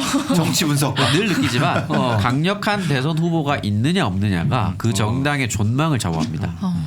요때로 조금 돌아가면 그 우리나라 그 대법관인가요? 대법원장 가인 김병로의 손자인 김종인 선생이 이때부터 활약합니다. 이제 민주당 구파 신파가 이게 어떻게 나뉘냐? 구파는 새로 완전히 갈아엎어야 된다. 라는 쪽이 있는데 중요한 건 뭐냐 구파가 누구냐 윤보선이 김병로를 찾아가서 도와달라고 나 대통령 선거 안 나가야 되니까 도와달라고 민주당은 살려야 되지 않겠냐 도와줬거든요. 지가 후보 또 나갑니다. 이런 씨팔 그때부터 이지랄 한 거예요. 그러니까 있을 수 없어. 그러니까 김종인이 그때부터 20몇 살 때 할아버지 따라다니면서 정치 배워온 걸 이대로 쭉 지금까지도 60년. 김종인 이름이 나오는 겁니다. 네. 그 비대위원장 전문하시는 분. 그분. 네. 직업이 비대위원장이고 그래서 민주당이 또 올 수 있어요. 그분은 국회의원을 굉장히 많이 했는데 다 비례 아니에요? 네, 5번인가인데 다 비례. 아 근데 그 정도면 네. 아니, 그런 거 어떤 옳고 그른가 이런 걸 다 떠나서 아 정치적인 어떤 20살 때부터 할아버지랑 같이 정치 배웠다니까요. 20살 때 대통령 선거에 개입한 사람이니까. 네. 대단하네요, 대단. 네. 아무튼 민주당이 그렇게 해서 이미 이때부터 분열이 좀 됩니다. 네. 아까 말했던 것처럼 이제 창석이가 얘기한 것처럼 구파 같은 경우에는 이제 윤보선을 중심으로 네. 하는 세력이 있었고 이제 심파는 장면으로 대표되는 네. 네. 어떻게 보면 이때는 장면이 조금 인기가 많았어요. 왜냐하면 이때 이전에 있었던 대선 때 부통령으로 당선이 됩니다. 장면은 네. 이미. 자 이렇게 되면 이제 이승만은 후달리기 시작하는 거예요. 내가 지방의 말단까지도 다 장악해놨는데 지금 총선 이따위야. 총선 결과 그지 같아. 거기에 부통령 민주당이야. 다음에 이거 어떻게 될지 모르는 거죠. 네. 그런 상황인데 민주당이 힘을 못 써요. 네. 자기네들끼리 갈라져 있고 민주당도 인기가 많다거나 그렇지도 못하고 그나마 있는 인기도 그냥 자유당에 대한 반발심, 네. 그러니까 그거에 대한 반사이익이었지. 네, 반사이익이죠. 네. 그 상황에서 이제 중요하게 저 자유당도 그렇고 민주당도 그렇고 중요하게 생각되는 자리는요 대통령 선거지만 대통령이 아닙니다. 이때는 대통령 선거가 아니라 정부통령 선거거든요. 부통령이 메인으로 떠오릅니다. 왜냐하면 이승만이 언제 죽을지 모르니까. 그렇죠. 그게 굉장히 중요해요. 승계해야 되니까. 나이가 이승만 많으니까 이미. 그렇죠. 이미 80이 넘었습니다. 네. 이때 이제 평균 연령이나 이런 걸 고려했을 때 네. 60년 대선 정부통령 선거에서 이승만이 된다고 하더라도 4년을 채울 수 있을 거라는 보장이 없었어요. 심지어 그 우려는 민주당 대선 후보가 됐었던 조병옥을 보면 나옵니다. 조병옥이 부랴부랴 민주당에서 어떻게든 이제 해가지고 조병옥 선생이 대선 후보가 돼요. 민주당의 대선 후보가 되는데 후보 등록 이틀 뒤에 돌아가십니다. 고령으로. 그런 이제 이승만 입장에서 저 친구도 갔는데 그때도 중요한 타이밍에 많이 돌아가셨네요. 많이 돌아가셨죠. 근데 이제 뭐 그걸 가지고 이제 음모론 같은 것도 되게 많아요. 아니 왜냐면 너무 절묘한 타이밍에 맞습니다. 예. 돌아가신 분들이 많아. 대선 전국 때마다 야당 후보가 꼭 죽어요. 그렇죠. 조병옥도 자연사 맞아요? 자연사예요. 자연사는 맞아요. 근데 이제 고령이어서 좀 음모론을 얘기하기가 좋은 게 다 그런 식으로 약간 그렇죠. 중요한 기점을 앞두고 돌아가시니까. 신익기 조병옥 다 그렇죠. 신익희 선생도 기차에서 심장마비로 그냥 돌아가시거든요. 선거 유세하러 가다가. 그러니까. 근데 이제 이러니까 좀 뭔가 좀 그렇잖아요. 네. 그건 연달 일어나니까. 네. 근데 이거를 자유당은 노려요. 둘 다 알아요. 자유당, 민주당 둘 다 조병옥도 나이가 많고 이승만도 나이가 많다는 걸 알아요. 네. 그렇기 때문에 사실 조병옥 선생을 올린 건 질 거라는 거 알면서 올린 거예요. 민주당. 부통령 선거에 올인합니다. 네. 왜냐하면 부통령 후보가 너무 그 자유당의 부통령 후보가 너무 찐빠예요. 누구였죠? 이기붕이라고 유명한. 굉장히 찐빠입니다. 저희가 그냥 봐도. 이기붕은 한번 저희가 다룬 적이 있었죠. 메인으로는 아니지만. 내일은 안 되는데 굉장히 찐빠입니다. 그리고 누가 봐도 네. 유약해요. 네. 이제 능력이 굉장히 없어 우리가 보이고. 건달 특집 할 때 이기붕 이야기를 좀 네. 많이 했었죠. 네, 뭐 이상한 뒤에 정치광 건달들 때. 데리고 다니면서 아까 그렇다고 그 뭐 집에 호랑이 가죽 있다는 네. 그 사람. 뭐 그렇다고 지가 무슨 뭐 그 깡패들을 휘어잡는 카리스마가 있느냐 그것도 아니에요. 김기현 같은 사람이었어요. 이해가 확 된다. 그런 같은 사람. 실명 방송. 네. 아, 좋아. 야인 시대에 이기붕 역할한 배우가 있는데 정말 잘하셨습니다. 그렇죠. 그 유약하고 바보 같은 이미지. 정말 찰떡이었습니다. 그 배우님을 칭찬하는 겁니다. 네. 그러다 보니까 이제 부통령 선거에 이제 그게 이슈가 집중이 되는데 네. 대통령 선거라도 빨리 어떻게든 승리를 거두려고 자유당에서 짱구를 굴려요. 원래는 이거 지난 시간에 살짝 말했었던 것 같은데 원래는 대선은 5월에 치러지는 게 정석이었거든요. 그 전까지. 근데 빠르게 땡깁니다. 네. 조병옥이 아프대라는 소문을 듣자마자 야 땡겨 2달을 땡겨옵니다. 그래서 3월 15일로 확정을 한 거거든요. 네. 아니나 다를까 3월로 확정하고 네. 입후보가 끝난 다음에 이틀인가 3일 있다 조병옥이 병사하게 되는 거죠. 네. 그래서 뭐 문제가 생기지 않는 이상 대통령 이승만은 이미 이 시기 때 확정이 돼요. 네. 거의 무투표 당선 정도. 네, 무투표 당선으로 그냥 확정이 된 상태입니다. 이제는 핵심은 뭐겠습니까? 부통령 선거입니다. 네, 이승만이 4년을 견디지 못할 거다라는 서로 간의 어떤 그런 암암리의 확신들이 있었기 때문에 네. 부통령 선거에 총력을 기울이는데 이제 자유당 입장에서는 이 찐빠가 믿음직스럽지 못했던 거죠. 이기붕이. 네. 이 찐빠를 어떻게든 당선을 시키려고 이제 이 부정선거에 이제 서막이 오르게 되는 거죠. 사실 이제 3.15 부정선거. 네. 3.15 부정선거에 서막이 오르는데 사실 뭐 58년에 있었던 총선에서도 또 네. 부정선거는 있었기 때문에 네. 이게 다 알아요. 굉장히 흥미로운 일들이 지금부터 벌어지거든요. 그게 뭐냐면 3월 15일보다도 한참 이전부터 부정선거 반대 운동이 일어납니다. 그 선거를 하기도 전부터. 이미 한번 경험했으니까 이미 어떻게 이 될 새끼들 또 할 건지 뻔히 거다. 알까. 네. 그리고 이승만에 대한 불만도 어마어마했었죠. 그때 생일 때마다 군대가 나서가지고 네. 이승만에 대한 불만은 아까 말했었던 것처럼 이제 도시 중심으로 이미 조금 조직화가 돼서 이제 일어나기 시작하는데 이승만 스스로도 조금 그런 권력에 취해 있었다. 나르시시즘에 네, 그런 게 좀 빠져 있었던 측면도 있는데 주변에 아첨하는 새끼들도 아첨꾼들이 많았고. 굉장히 심각했습니다. 일단 뭐 서울에 이승만 동상 북한도 아니고 아니 왜냐면 이승만이 계속 정권 연장해야 자기네들도 잘 그렇죠. 먹고 잘 사니까 호의호식하니까. 그걸 남산이랑 파고다공원 지금 탑골공원인가요? 네. 탑골공원에 세우고 그다음에 이제 이승만 대통령 기념탑 뭐 이런 것들 곳곳에 세운다거나 그다음에 이제 국가에서 지은 기념관이나 네. 뭐 문화회관이나 이런 걸 이름을 다 우남자로 붙여요. 운함으로. 우남회관. 호남 우남 이승만이잖아요. 우남회관, 우남학관, 우남도서관 뭐 이렇게 이제 이름들을 붙이는 거예요 거기다 신격화를 하는 거죠. 그리고 뭐 다들 아시는 거죠. 요거 아마 요즘에 그 네. 뭐야 중고나라나 네. 그 뭐야 당근마켓에 보면은 아직도 파는 것 같던데. 그때 당시 집회가 있어요. 네. 그때만 나왔던 집회. 이승만 얼굴. 맞아. 자기 얼굴을 자기가 새겼어요? 아 예. 집회가 자기 얼굴. 아직 돌아가시기도 전에. 아, 그럼요. 살아있는 사람이 백환 뭐 이런 거 찍으셨죠. 네, 이것도 찍는다거나 이거는 성사되지는 않았고 아마 모르겠어요. 이때 하야하지 않았으면 성사됐을 수도 있는데 네. 서울시가 아니라 우남시로. 우남시. 네.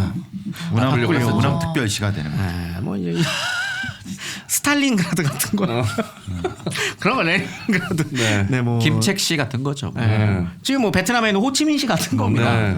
네, 뭐 그런 식으로 바꾸려고 할 정도로 그 취해 있는 상태예요. 권력에 취해 있는 상태. 그런 상태에다가 이제 부통령까지 그래서 이제 어떻게 보면은 지금 뭐 그런 세자책봉 세자책봉 한다고 생각을 한 거죠. 내가 이기붕한테 세자책봉을 해주겠다는데 만들어내. 후계자. 이거 니네 자유당 애들 저 봐봐 국무회의. 자 내가 이기붕으로 찍었으니까 안전하게 이기붕으로 내려갈 수 있게 하세요라고 하면 네. 해야 되는 거예요.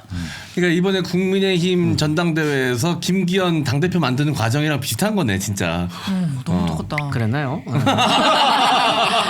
발을 빼네. 아니 이거는 뭐 정치적 겨냥 아니라 실제로 그랬으니까 이거는 그냥 팩트니까. 네. 모르는 사람이 어디 있습니까? 대통령이 찍어가지고 당대표 된 거. 네. 비슷한 똑같았잖아요. 거. 네. 그럴 수 있죠. 네. 근데 여기에는 이게 이제 뭐 어떻게 보면은 이제 그런 거죠. 국무회의가 네. 이기붕 부통령 만들기 선거 그 전략회의, 회의 선거 정도가 전략회의가 회의가 된 거예요. 그래서 거기서 나온 내용입니다. 개판이었구나 진짜. 네, 거기서 나온 내용입니다. 첫 번째 사할 사전 투표. 그러니까 사할 40%를 미리 투표를 해놓는 거죠. 그 투표함에다가 채워 넣는 거예요. 미리 만들어 놓고 미리 찍어서 이승만 이기붕으로 찍은 표를 넣는 거죠. 이거 국무회의에서 이 얘기를 다뤘다고요 공식적으로? 네, 계속 다루는 거죠. 이기붕 캠프였던 거예요. 네, 이거 어떻게 하면 국무회의가 이기분 캠프였네 네네. 진짜 그냥. 예. 두 번째 3인조, 5인조 공개 투표. 요게 문제죠. 그렇죠. 예, 예. 오, 공개 할당제. 투표라 오, 3인 혹은 할당제. 5인으로 네. 할당을 해가지고 이제 묶어가지고 네. 같이 서로 좀 감시하게. 네. 서로 감시하게. 찍고 들어가서 이러는 거예요. 기표하는데 5명이 보고 찍는 그러니까 거예요. 이탈표를 막으려고. 그렇지. 아 이게 뭐 조별로 조장이 있습니다. 조장. 예. 조장이 같이 자 3명 들어가면 됩니다. 이렇게 딱 같이 찍고 들어가. 예. 그 북한에 있는 뭐죠? 5호 감시제? 네, 막 그런 것도 그거 똑같아요. 똑같은 거지. 투표 뭐. 딱 하면 자유당 거기 이제 참관인이 있을 거예요. 당 지금도 있죠? 지금도 가면은 각 선거 참관이 여야당 각 캠프마다 다 나와 있습니다. 있죠? 네. 자유당 선거위원한테 보여주고 그렇지. 아 이렇게 잘 찍었어요.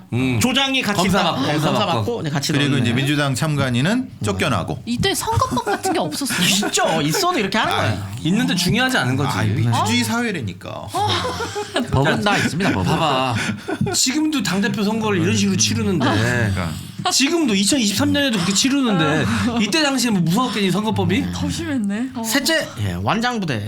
완장부대는 뭐예요? 완장을 차는 거죠. 그리고 투표소에 배치합니다. 완장창 깡패. 정치 깡패들 이제 깡패들. 배치하고 겁주고 이렇게. 투표장 분위기를 험악하게 만드는 거예요. 에이 이게 막 민주당이 개새끼들아 막 이러면서 막 이렇게 막 하는 거예요. 툭툭 치면서 강목 와. 받고 그래서 민주당 참관인들 쫓겨나고 막 그러는 거예요. 두드려 맞죠? 맞는 거. 아 실제로 대놓고 팼다 그러더라고요. 실제로 폭행 사건들이 굉장히 많이 일어나. 그 옆에서 경찰들이 이제 딴 것도 담배 피우고 있고 이러는 거예요. 빼 때리기 시작하면 경찰들은 쓱 나갔다 그러더라고. 그게 이제 네 번째랑 연결이 되는 거죠. 넷째 야당 참관이 축출. 네, 깡패들이 완장 차고 돌아가가지고 이제 민주당 내쫓고. 쫓고 이제 가가지고 야 나가 야씨 야 뭐하는 거야 이렇게 험악한 분위기 조성해가지고 야당 사람들 쫓아보내는 거죠. 그 상황에서 누가 장면에 투표를 하겠어요. 놀라운 게 이게 불과 60년 전 이야기입니다. 얼마 안 됐어요. 네, 얼마 안 됐었던 일입니다. 거기 이 밖에도 이미 뇌물은 이미 다 뿌려놨죠. 58년 선거 때부터 이미 뇌물은 뿌려놓은 상황이고 거기다가 이제 깡패들이 돌아다니면서 직접적으로 유권자들을 협박하는 사례들이 네. 발견이 되는 거죠. 이런 상황에서 이제 선거를 딱 했으니까 뭐 어떻겠습니까? 이승만 공식적으로 이제 90% 이상이 나왔고요. 근데 이거는 어차피 뭐 단독 네. 후보였기 때문에 뭐 그러려니 할 수 있는데 이기붕이 72%인가 70%가 넘습니다. 나머지 그래도 그래도 안중에 양심- 사람이 있네요. 야, 그 험악한 분위기 속에서 찍은 거야. 이 분위기 속에서도 아마도 서울이었을 거예요. 서울이 많았을 겁니다. 서울은 그래도 조금 이런 분위기들이 조금 있었기 때문에 야당 분위기가 좀 있었기 때문에 아마 그랬을 것 같고 제가 정확하게 확인 안 내가 했습니다. 봤을 때 무효표도 많았을 거야. 손이 얼마나 민주당 찍는 손이 얼마나 떨렸겠어. 그래서 선 건드리고 이런 것도 많았을 거야. 근데 이제 문제는 바달바달 떨렸어. 네. 어떤 지역에서 이기붕이 115% 100%가 넘어요? 미리 만들어 놓은 게 있어요. 왜냐면 미리 만들어 표계산 잘못해가지고 그렇지. 15%를 더 이거는. 뽑았어. 당신은 이거예요. 전산 처리가 안 됐으니까. 사할 사전 투표가 사실은 한 60% 정도는 하고 이제 나머지가 안 할 거라고 생각했는데 이제 그게 이제 넘어가니까 이렇게 넘어간 거죠. 뭐 이와 비슷한 일은 사실 러시아에서 얼마 전에도 있었습니다. 푸틴이 100% 넘은 투표 지역구가 있었잖아요. 이런 일은 뭐 계속 일어났었던 거죠. 네. 아무튼 이런 문제들이 3월 10월 당일에 있었던 건데 네. 이거에 대한 문제 제기들은 이미 그 전부터 드러납니다. 굉장히 놀라운 일인데 어디에서 먼저 일어났을까? 이게 굉장히 이거 국가보훈처에서 지정한 기념일이에요. 네. 2월 28일 네. 228 민주화운동 어디에서 일어났을까요? 마산. 아닙니다. 아니에요? 대구입니다. 어. 지금은 상상할 수도 없는 지금은 상상할 수도 없는 대구에서 2월 28일 날 고등학생들을 중심으로 부정선거에 대한 항의하는 시위가 이미 선거 보름 전에 터집니다. 역시 아시아의 모스크바 이때 당시만 해도. 그럼요. 네. 예.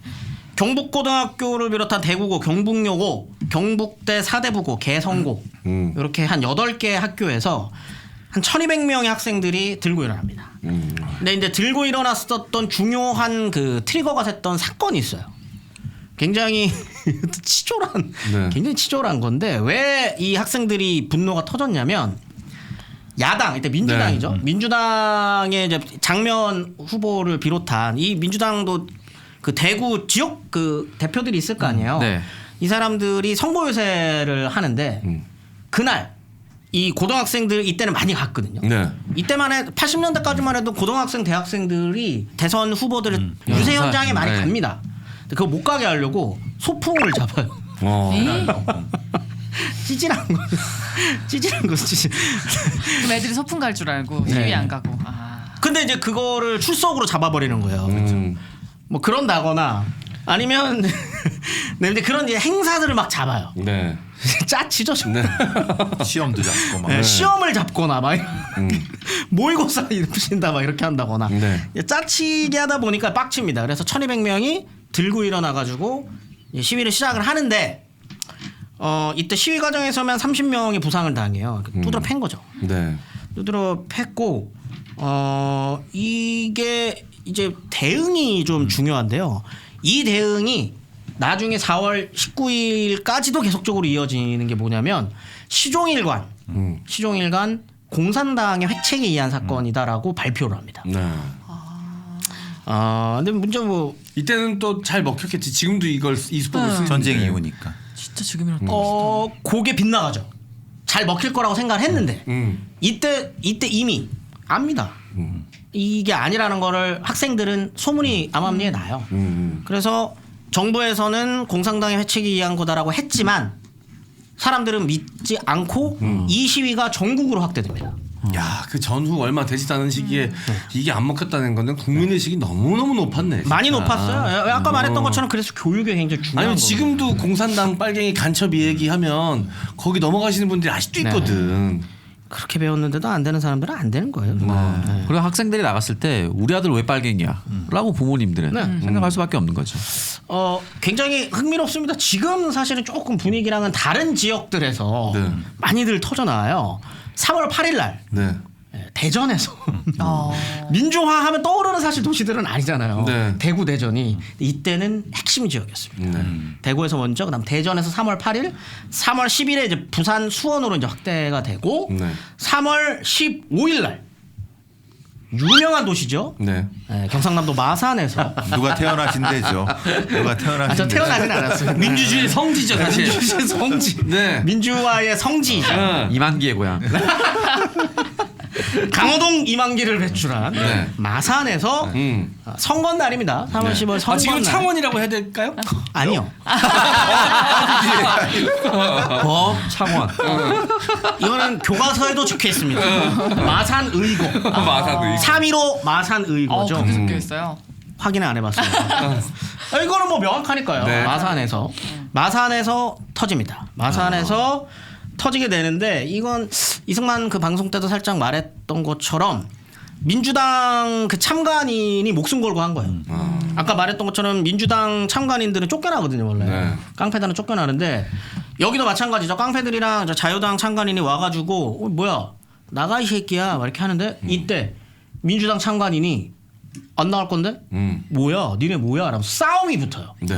싸움이 붙어가지고 왜 이래 하다가 니네 이거 안에 숨겼지 막 이렇게 나는 거죠. 뭐라는 거야 이 새끼야 이러다가 선거통이 깨집니다. 네. 나무로 된 선거청이 탁 하고 깨져요. 근데 기표가 돼 있는 거죠. 이럴 줄 알았어 이 개새끼들 하면서 그 참관인이 빠져가지고 언론 보도를 때려버립니다. 네. 그리고 민주당에서 이때 처음으로 선거 거부 무효를 선언을 하고 3월 15일이니까 지금 선거 중이었거든요. 선거 하지 마라고 하면서 이제 선거 자체를 이제 못 하게끔 막아버리려는 시도를 처음으로 하게 되고 이때의 마산 시청이랑 민주당 마산 당사에서 3,000명이 모여가지고 시위를 벌입니다. 근데 문제는 이때 경찰이 시위 중이던 시민에게 미친 일이죠. 집단 발포를 합니다. 네. 실탄을 쐈어요. 지금 죽으라고 쏜 거잖아요. 네. 9명이 죽고 80명이 부상을 당하는 일이 벌어집니다. 네. 이게 이제 어떻게 보면은 세상이 뒤집힌 네. 사건이에요. 왜? 경찰이 시민을 향해서 총을 쐈기 때문에 세상이 이제 뒤집힌 겁니다. 그 일이 마산에서 일어났다는 게 굉장히 상징적이지 않을 수 없다 그런 거죠. 네, 그래서 국민들이 점점 이거에 대한 문제의식을 가지고 이야기를 하기 시작을 하는데 네. 정부는 똑같습니다. 여전히 이건 빨갱이 마산 사건은 빨갱이에서 이렇게 된 거고 이승만이 이때 나와가지고 이야기를 해요. 이야기를 하는데 부정선거에 대한 이야기는 안 하고요. 지금 마산에서의 문제는 민주당 쪽이 이상한 짓을 해가지고 그런 거다. 라는 식으로 기자회견을 해버립니다. 언론 보도를 해버립니다. 네. 그리고 이게 뭔가 지금 민주당에서 뭔가를 하려고 하니까 자중하라. 라는 식으로 언론 플레이를 이제 시작을 한 거죠. 근데 뭐 더 이상 먹혀 들어가지가 않습니다. 네. 시민들은 이미 알고 있었기 때문에 근데 그 방법을 계속 쓰잖아요. 그렇죠. 광주 5.18 광주 때도 빨갱이들의 도발이었다라고 이야기하고 지금 이 한일 무역 정상회담 이후에 불거져 나오는 이런 불만들도 북한의 진영을 받고 있는 거다라는 얘기를 아직도 해요. 네. 그럼 그때는 언론이 완전 장악된 건 아닌가 봐요. 언론은 장악되어 있었지만 이거 되게 중요한 이야기 하셨는데 이때는요 지역 신문이 살아 있을 때죠. 그렇죠. 지역 신문이 굉장히 중요해요. 네. 중앙까지는 통제할 수 있다고 하더라도 지역 곳곳에는 통제하기 힘든 지역 신문들이 남아 있어요. 이들이 굉장히 중요한 역할을 많이 해줍니다. 네. 나중에 뭐 지금 설명드릴 김주열 열사 관련된 이야기도 네. 지역 신문에서 먼저 터지거든요. 이게 굉장히 중요한 역할을 많이 해요. 근데 문제는 민주당 욕을 계속적으로 하게 되는데 이 지금 민주당 아닙니다. 네. 네, 지금 민주당 아니에요. 역사적으로 잘못한 과거에 대해서는 다 얘기해야죠. 네. 어디든 간에. 3월 15일에 이미 민주당 마산 지부에서 이 사건이 터졌으면 네. 이걸 가지고 빠르게 정치화를 시킬 수 있었어요. 네. 맞아. 근데 안 했습니다. 왜 안 했죠? 무서워서. 아까 말했잖아요. 구파 신파가 싸우다가 공식적인 대응을 늦게 해버립니다. 2주나 밀려요.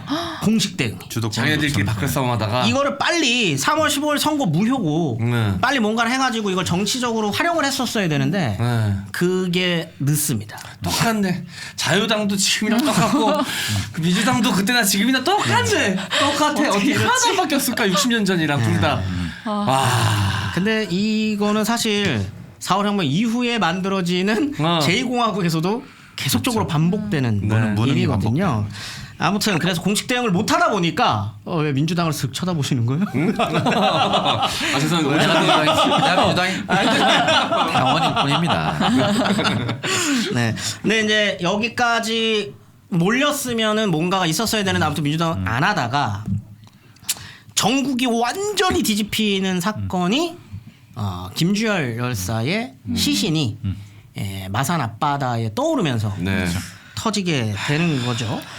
근데 이거는 김주열의 그 부모님과 그 친척분들이 이미 그 이전에 노고가 좀 있었습니다. 네. 김주열은 참고로 김주열 열사를 마산상고 정식 학생으로 아시는 분들이 있는데 네. 입시생이었어요. 입시생이었어요? 마산상고에 시험을 치고 네. 합격자 발표를 보러 마산에 간 거예요. 원래는 남원 분이시거든요. 네. 합격자 이때는 마산이 워낙 큰 도시고 마산이 이 주변에 있는 교육도시죠. 왜 웃으시죠? 아니요. 실제입니다. 오늘 이 주제를 선정한 것도 이 얘기가 하고 싶어서였던 것 같다는 생각이 갑자기 드네요. 그 주변에 있는 많은 그 중소 소도시들이. 도시들이나 소도시들이나 어떤 농촌의 핵심 도시 역할을 했기 때문에 남원에서도 네. 마산상고에 입학하려고 이제 시험을 치러 오는 거였거든요. 합격자 발표를 보고 합격하셨어요. 네. 그리고 입학 준비생이었던 거죠. 네. 마산상고. 근데 나중에 마산상고에서 이제 열사로 이제 추모를 하면서 정식 그거 해가지고 아마 졸업장도 주셨나 아무튼 명예 졸업장 이렇게 해서 주셨을 네. 텐데 아무튼 그렇게 했는데 사라진 거예요. 3월 15일 날 실종이 된 거예요. 이 부모님이 합격자 발표 보러 갔는데 애가 안 안 오니까 돌아와. 마산 시내를 돌아다니면서 소문을 냅니다. 우리 애 좀 찾아주세요. 그래서 이미 이 시신이 떠오르기 전에 마산 시내 소문이 다 나 있었어요. 네. 김주열이라는 학생이 있고 실종됐다. 실종이 됐는데 아이고 저 부모 저 웃자노 이러면서 이제 다 아이고 저 빨리 주열이 찾아야 되는데라는 소문이 이미 다 있는 상황. 네. 모든 마산 시민들이 안타까워하는 상황에서 네. 시신이 떠올랐고 그 시신이 김주열이라는 사실이 아까 말했던 그 소문들이 이미 돌아 있었기 때문에 삽시간에 퍼진 거죠. 네. 근데 사진이 공개가 되면서 네. 난리가 나게 된 구타의 흔적이 있었죠. 아니요. 눈에 오른쪽 눈에 최루탄이 박혀 박혀 있어요. 있어요. 그때 최루탄은 지금에 다르게 M1 소총의 총류탄 형태입니다. 총류탄을 쳐갖고 조준사격하면 박혀버립니다. 그렇게 해서 된 겁니다. 보시면은 아는데 한 이만해요. 최루탄이 한 이만하고 로켓처럼 생겼어요. 그렇죠. 앞이 이렇게 둥글어가지고. 총류탄. 그러니까 이게 그렇죠. 박힌 건데 그럼 이게 이거는 왜 실수로 바꿀 수가 없는 거잖아요. 그게 조준사격을 중요해요. 했다는 얘기지. 네. 위로 최루탄을 위로 쏴야 되는데 겨누고 쐈다라는 게 이제 알려지게 되면서 난리가 납니다. 마산이 2차 시위에 들어가서 3월 15일 이후에 마산이 2차 시위에 들어가는데 이때가 이제 4월 11일이거든요. 이때 3만 명이 모입니다. 이때 2차 시위에 3만 명이 모이게 되면서 어떻게 보면 이때 마산 시위가 4월 혁명의 어떻게 보면 분기점으로서 확 하고 이제 튀어 올랐었던 거죠. 근데 이때도 여전히 똑같이 공산당 사주서를 뿌리면서 이거를 제대로 대응하지 못하게 되고 폭동으로 몰기 시작하죠. 네. 근데 이미 이제는 뭐 완전히 뒤집어졌어요. 네. 전국적으로 걷잡을 수 없게 됐지. 걷잡을 수 없이 이제 좀 시위가 번지게 되는데 요거는 이제 굉장히 특이한 일인데 고려대학교만 네. 4.18 혁명이라고 부르거든요. 왜요? 자기네가 주체가 돼야 되니까. 4월 18일 날 먼저 해요. 먼저 고려대에서 그래서 아이고. 저희 고려대 교정 뒤에는 4.18 기념탑이 따로 있어요. 고대 나오셨죠? 네. 맞네. 뒤에 따로 네. 있어요. 4.18 기념탑이 따로 있습니다. 그게 이제 뭐냐면 원래는 서울에 있는 대학생들 그 연합회들이 모여가지고 4월 19일을 의거일로 잡아요. 그래가지고 그 뭐 서울대 물리대가 이때 이제 해화에 있었으니까 대학로에서부터 이렇게 내려오고 고대가 안암에서부터 쭉 오고 연대는 신촌에서부터 오고 중대는 밑에서부터 내려오고 정로에서 동국대가 나온 거죠. 남산 넘어서 이렇게 내려오고 이렇게 해가지고 지금의 강화문에서 모여가지고 뭔가를 하자라고 이미 다 끝내놓은 상태에서 4월 18일 날 왜인지는 모르겠지만 고대에서 먼저 고대생들은 아직도 4월 18일이라고 생각하나요? 아니요 4.18 얼리버드 하고 싶었어요 왜? 근데 아마 다른 일인지 모르겠는데 어쨌든 뭐 그날 했는데 굉장히 피해가 컸어요. 왜냐하면 그렇죠. 그 해산하는 과정에서 정치 깡패들이 그 흉기나 이런 걸 많이 휘둘러 갖고 많이 죽었어요. 그게 이제 그 뒤에 이제 19일 날 그렇죠. 거죠. 근데 뭐 이건 뭐 농담삼아 한 얘기고 하여튼 4월 18일 날 고대가 먼저 하고 네. 4월 19일에 서울을 비롯해서 이제 부산 광주에 있는 도시를 중심으로 학생들이 먼저 들고 일어나면서 이제 어떻게 보면 이제 혁명이 본격적으로 불타오르게 됩니다. 뭐 그 뒤로는 쭉 아까 말했었던 그런 학교들부터 해가지고 시위대들이 도심을 그냥 가득 메워요. 도시를 메우는데 이게 어떻게 보면 이게 뭐 자기네들이 뭐 생명을 그냥 끄는 거죠. 네. 자유당과 이승만이 계엄령을 때립니다. 4월 19일 오후 3시 계엄령을 선포를 하고 국가 비상 사태인 거예요 이제. 그 말은 뭐냐면 이게 왜 중요하냐면 그래서 4.19 혁명이라는 표현을 쓰는 건데 이때부터는 민주주의를 위해 들고 일어난 사람들은 적이 돼버린 겁니다. 국가의 적. 네. 계엄령이 때려진 거니까. 국민이 국가의 적이 되는 거죠. 그렇죠. 그러면서 그냥 난사합니다. 총을 들고 쏘기 시작을 해요. 총을 들고 쏘기 시작을 하고 시가전이 벌어집니다. 네. 근데 이 시가전이라고 하기에는 뭐 시위대가 들고 있을 거라고는 뭐 짱돌밖에 없어요. 네. 시위대는 짱돌을 던지는 거고요. 뭐 계엄군은 탱크 몰고 옵니다. 탱크 네. 몰고 오고 기관총 들고 오고요. 전방에 있는 부대를 빼서 네. 기관총 들고 오고 탱크 들고 오고 뭐 이렇게 하면서 서울에서만 130명이 죽습니다. 약. 시민들이. 네, 시민들 130명이 죽고요. 1000명 이상의 부상을 당합니다. 총상을 입은 거죠. 그래서 보통 4월 19일을 피해 화요일이라고 많이들 불러요. 지금 뭐 제가 그냥 100명이 죽고요. 뭐 몇 명이 부상 나 있습니다라고 지금 이 일이 벌어졌다고 생각해 보세요. 서울 시민 130명이 죽고 1000명이 총상을 입었는데 이게 그냥 넘어갈 그럴 수가 없죠. 넘어갈 수 없습니다. 그러면서 이제 뭔가 이제 이거를 수습해야 되는 시점이 됐는데 이승만은 이때도 제대로 된 수습에 대해서는 방관 혹은 이상한 짓거리를 해요. 4월 23일에 갑자기 서울대병원으로 갑니다. 그리고 서울대병원에 있었던 대학생들 부상자들한테 금일봉을 줘요. 네. 고생한다. 좀 고생한다. 아이고 고생이 많네. 이러면서 금일봉을 줍니다. 미친. 무슨 의미로 그렇게 한 거예요? 고생했다고요. 예. 나라를 이렇게 걱정하는구나 너는. 그러니까 나는 모른다. 나는 모르는데. 유체 이탈. 그러니까 이게 이기붕 행동하는 거지. 이기붕 선거 때문에 난 거고 나는 아니다. 이런 형태의 발 빼는 거. 이러다 보니까 이제 더 이상 4월 혁명은 학생들만의 것이 아니게 번지게 되는 거죠. 이제 뭐 아까 말했었던 것처럼 그 수많은 교육열의 어떤 효과들 그리고 경제 문제에서 희생되었었던 도시 하층민들이 밤만 되면 들고 일어납니다. 특히 날품팔이, 구두닦기, 넉마주의 이런 분들이 밤만 되면 짱돌 들고 관공서 습격하는 거예요. 이제. 예, 왜냐하면 무섭거든요. 낮에는 익명성에 기대해야 됩니다. 네. 하층민들은. 그렇기 때문에 밤 되면 어떻게 보면 3.1운동이랑 비슷한 거예요. 아니 군부대를 상대로 낮에 어떻게 네. 시가전을 펼칠 수가 있겠어? 우리 무기도 없는데 밤에 하는 수밖에 없지. 네. 그러다 보니까 하루 만에 이승만이 자유당 탈당과 함께 국무위원들을 사퇴시키고 이제 과도내각을 이때 바로 과도내각이 들어온 건 아니고 허정을 아마 외무부 장관인가를 일단 이렇게 내각으로 맞아요. 넣어요. 원래 그 초야에 묻혀있던 사람이거든요. 네. 이 사람을 어쨌든 묻어놓고 이때까지만 해도 자기는 자기 성까지 안 오고 밑에서 처리하려고 했었죠. 그렇죠. 근데 여기서 굉장히 큰 분기점이 또 하나가 터집니다. 지금은 상상할 수 없습니다. 왜냐 대학 교수들이 지금 이 정도의 끝발이 아니기 때문에. 네. 근데 이때는 대학 교수가 네. 시국 선언을 한다? 전국이 뒤집어지는 거예요. 왜? 사람들에게 대학 교수들이라고 하는 이미지는 지금은 누구나 대학 교수 아무나 다 하거든요. 그때 위상이 높았구나 좀. 대학 교수님 앞에서 죄송합니다. 아니에요. 저는 쩐이에요. 지금도 위상이 높긴 하나. 네. 근데 이때의 그 위상은 다르죠. 완벽한 오피니언 리더들이었지. 네.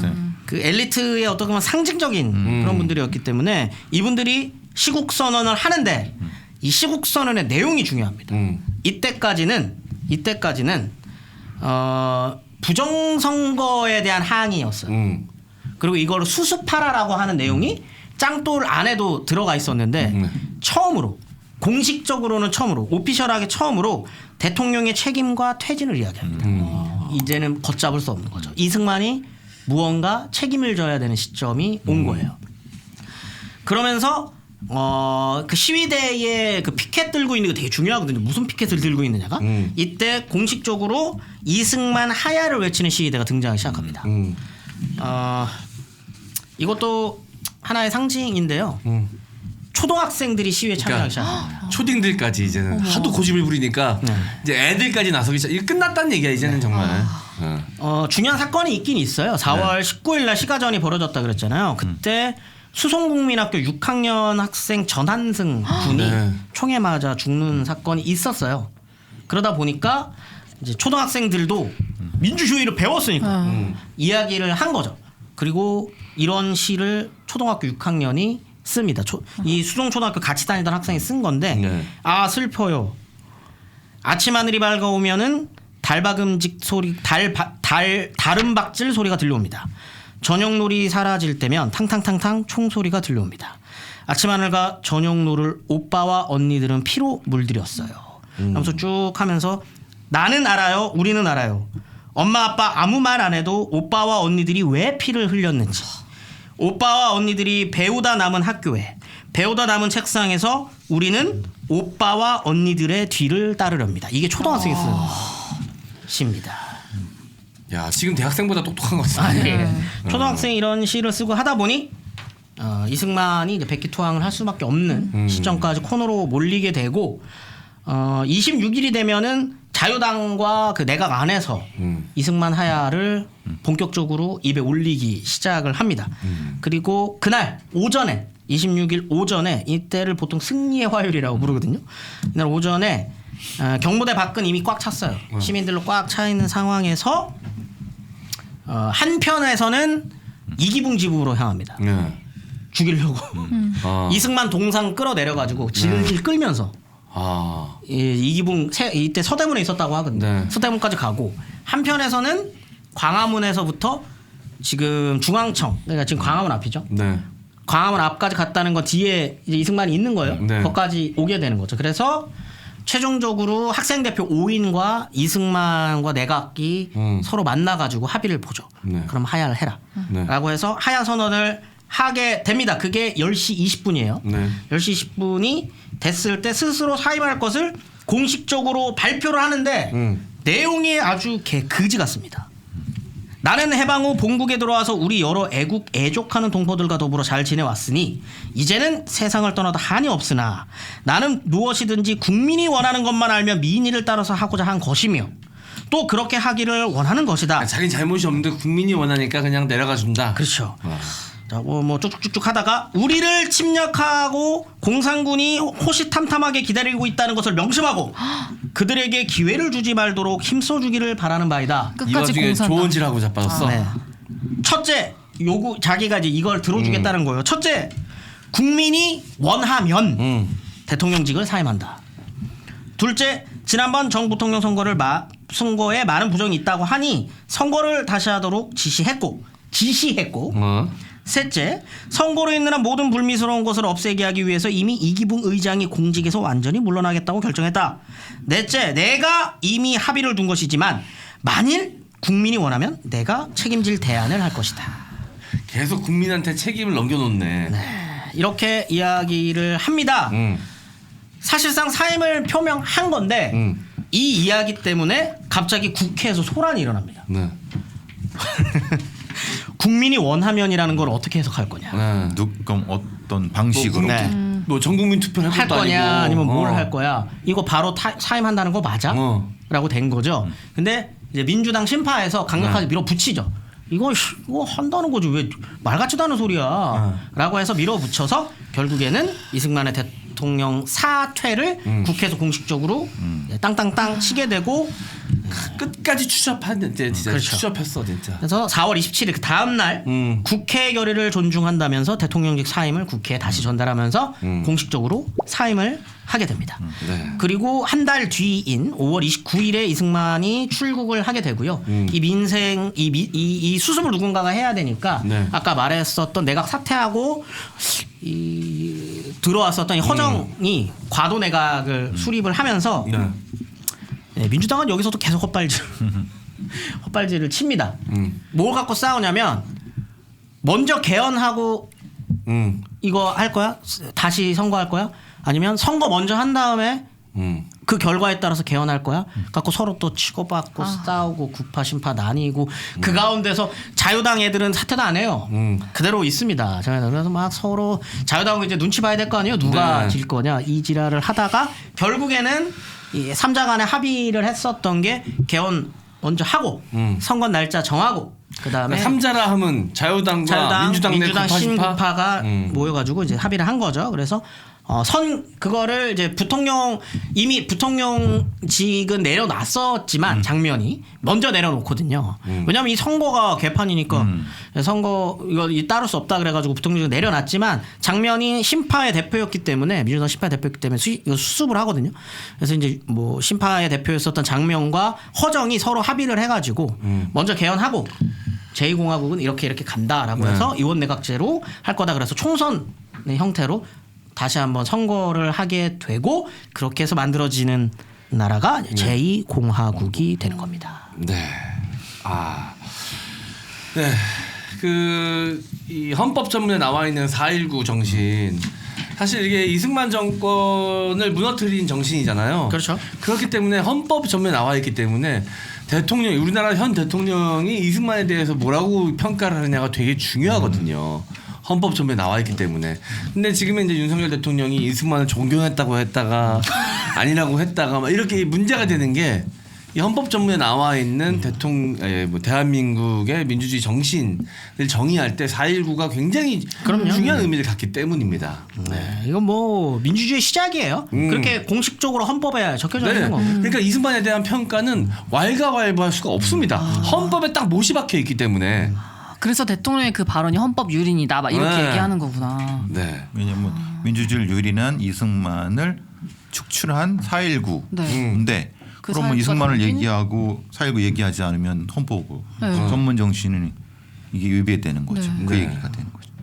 이건 참 어떻게 보면은 한국 국민들 시민들이 자랑스러워해도 될 네. 만한 역사입니다. 네, 뭐 헌법 전문에 날짜 2개 딱 박혀 있잖아요. 네. 3.1운동, 4.19. 이거는 이거 세계사적으로도 찾아보기 힘든 정권을 뒤엎은 거예요. 네. 시민들의 힘으로. 그러니까. 이러기 쉽지 않거든요. 피로 쟁취했고 그것이 정당한 요구로. 네. 근데 독재주를 이런 일이 있었는데 60년 전이랑 지금이랑 너무 똑같은 계속 충격적이에요. 반복되는 것이 좀 안타깝죠. 역사는 늘 반복되니까요. 그럼에도 불구하고 늘 대한민국의 민중들은 또 한번 안 참아요. 안 참습니다. 불길이 한번 타오르면 안 참아요. 절대 용서하지 않는 또 이렇게 짧은 시간 안에 많은 혁명을 이뤄낸 국민들이 또 어디 있을까라는 생각도 좀 듭니다. 다이나믹하죠. 다이나믹합니다. 정말 다이나믹 코리아가 맞는 것 같다는 생각이 듭니다. 자, 이제 또 4월을 맞이해서 또 이 4월 혁명 관련된 이야기들을 좀 해봤고요. 오늘 방송 여기서 마무리하고 저희는 다음 주에 또 재미난 역사 이야기로 돌아오도록 하겠습니다. 자, 긴 시간 함께해 주셔서 감사드립니다. 안녕. 안녕.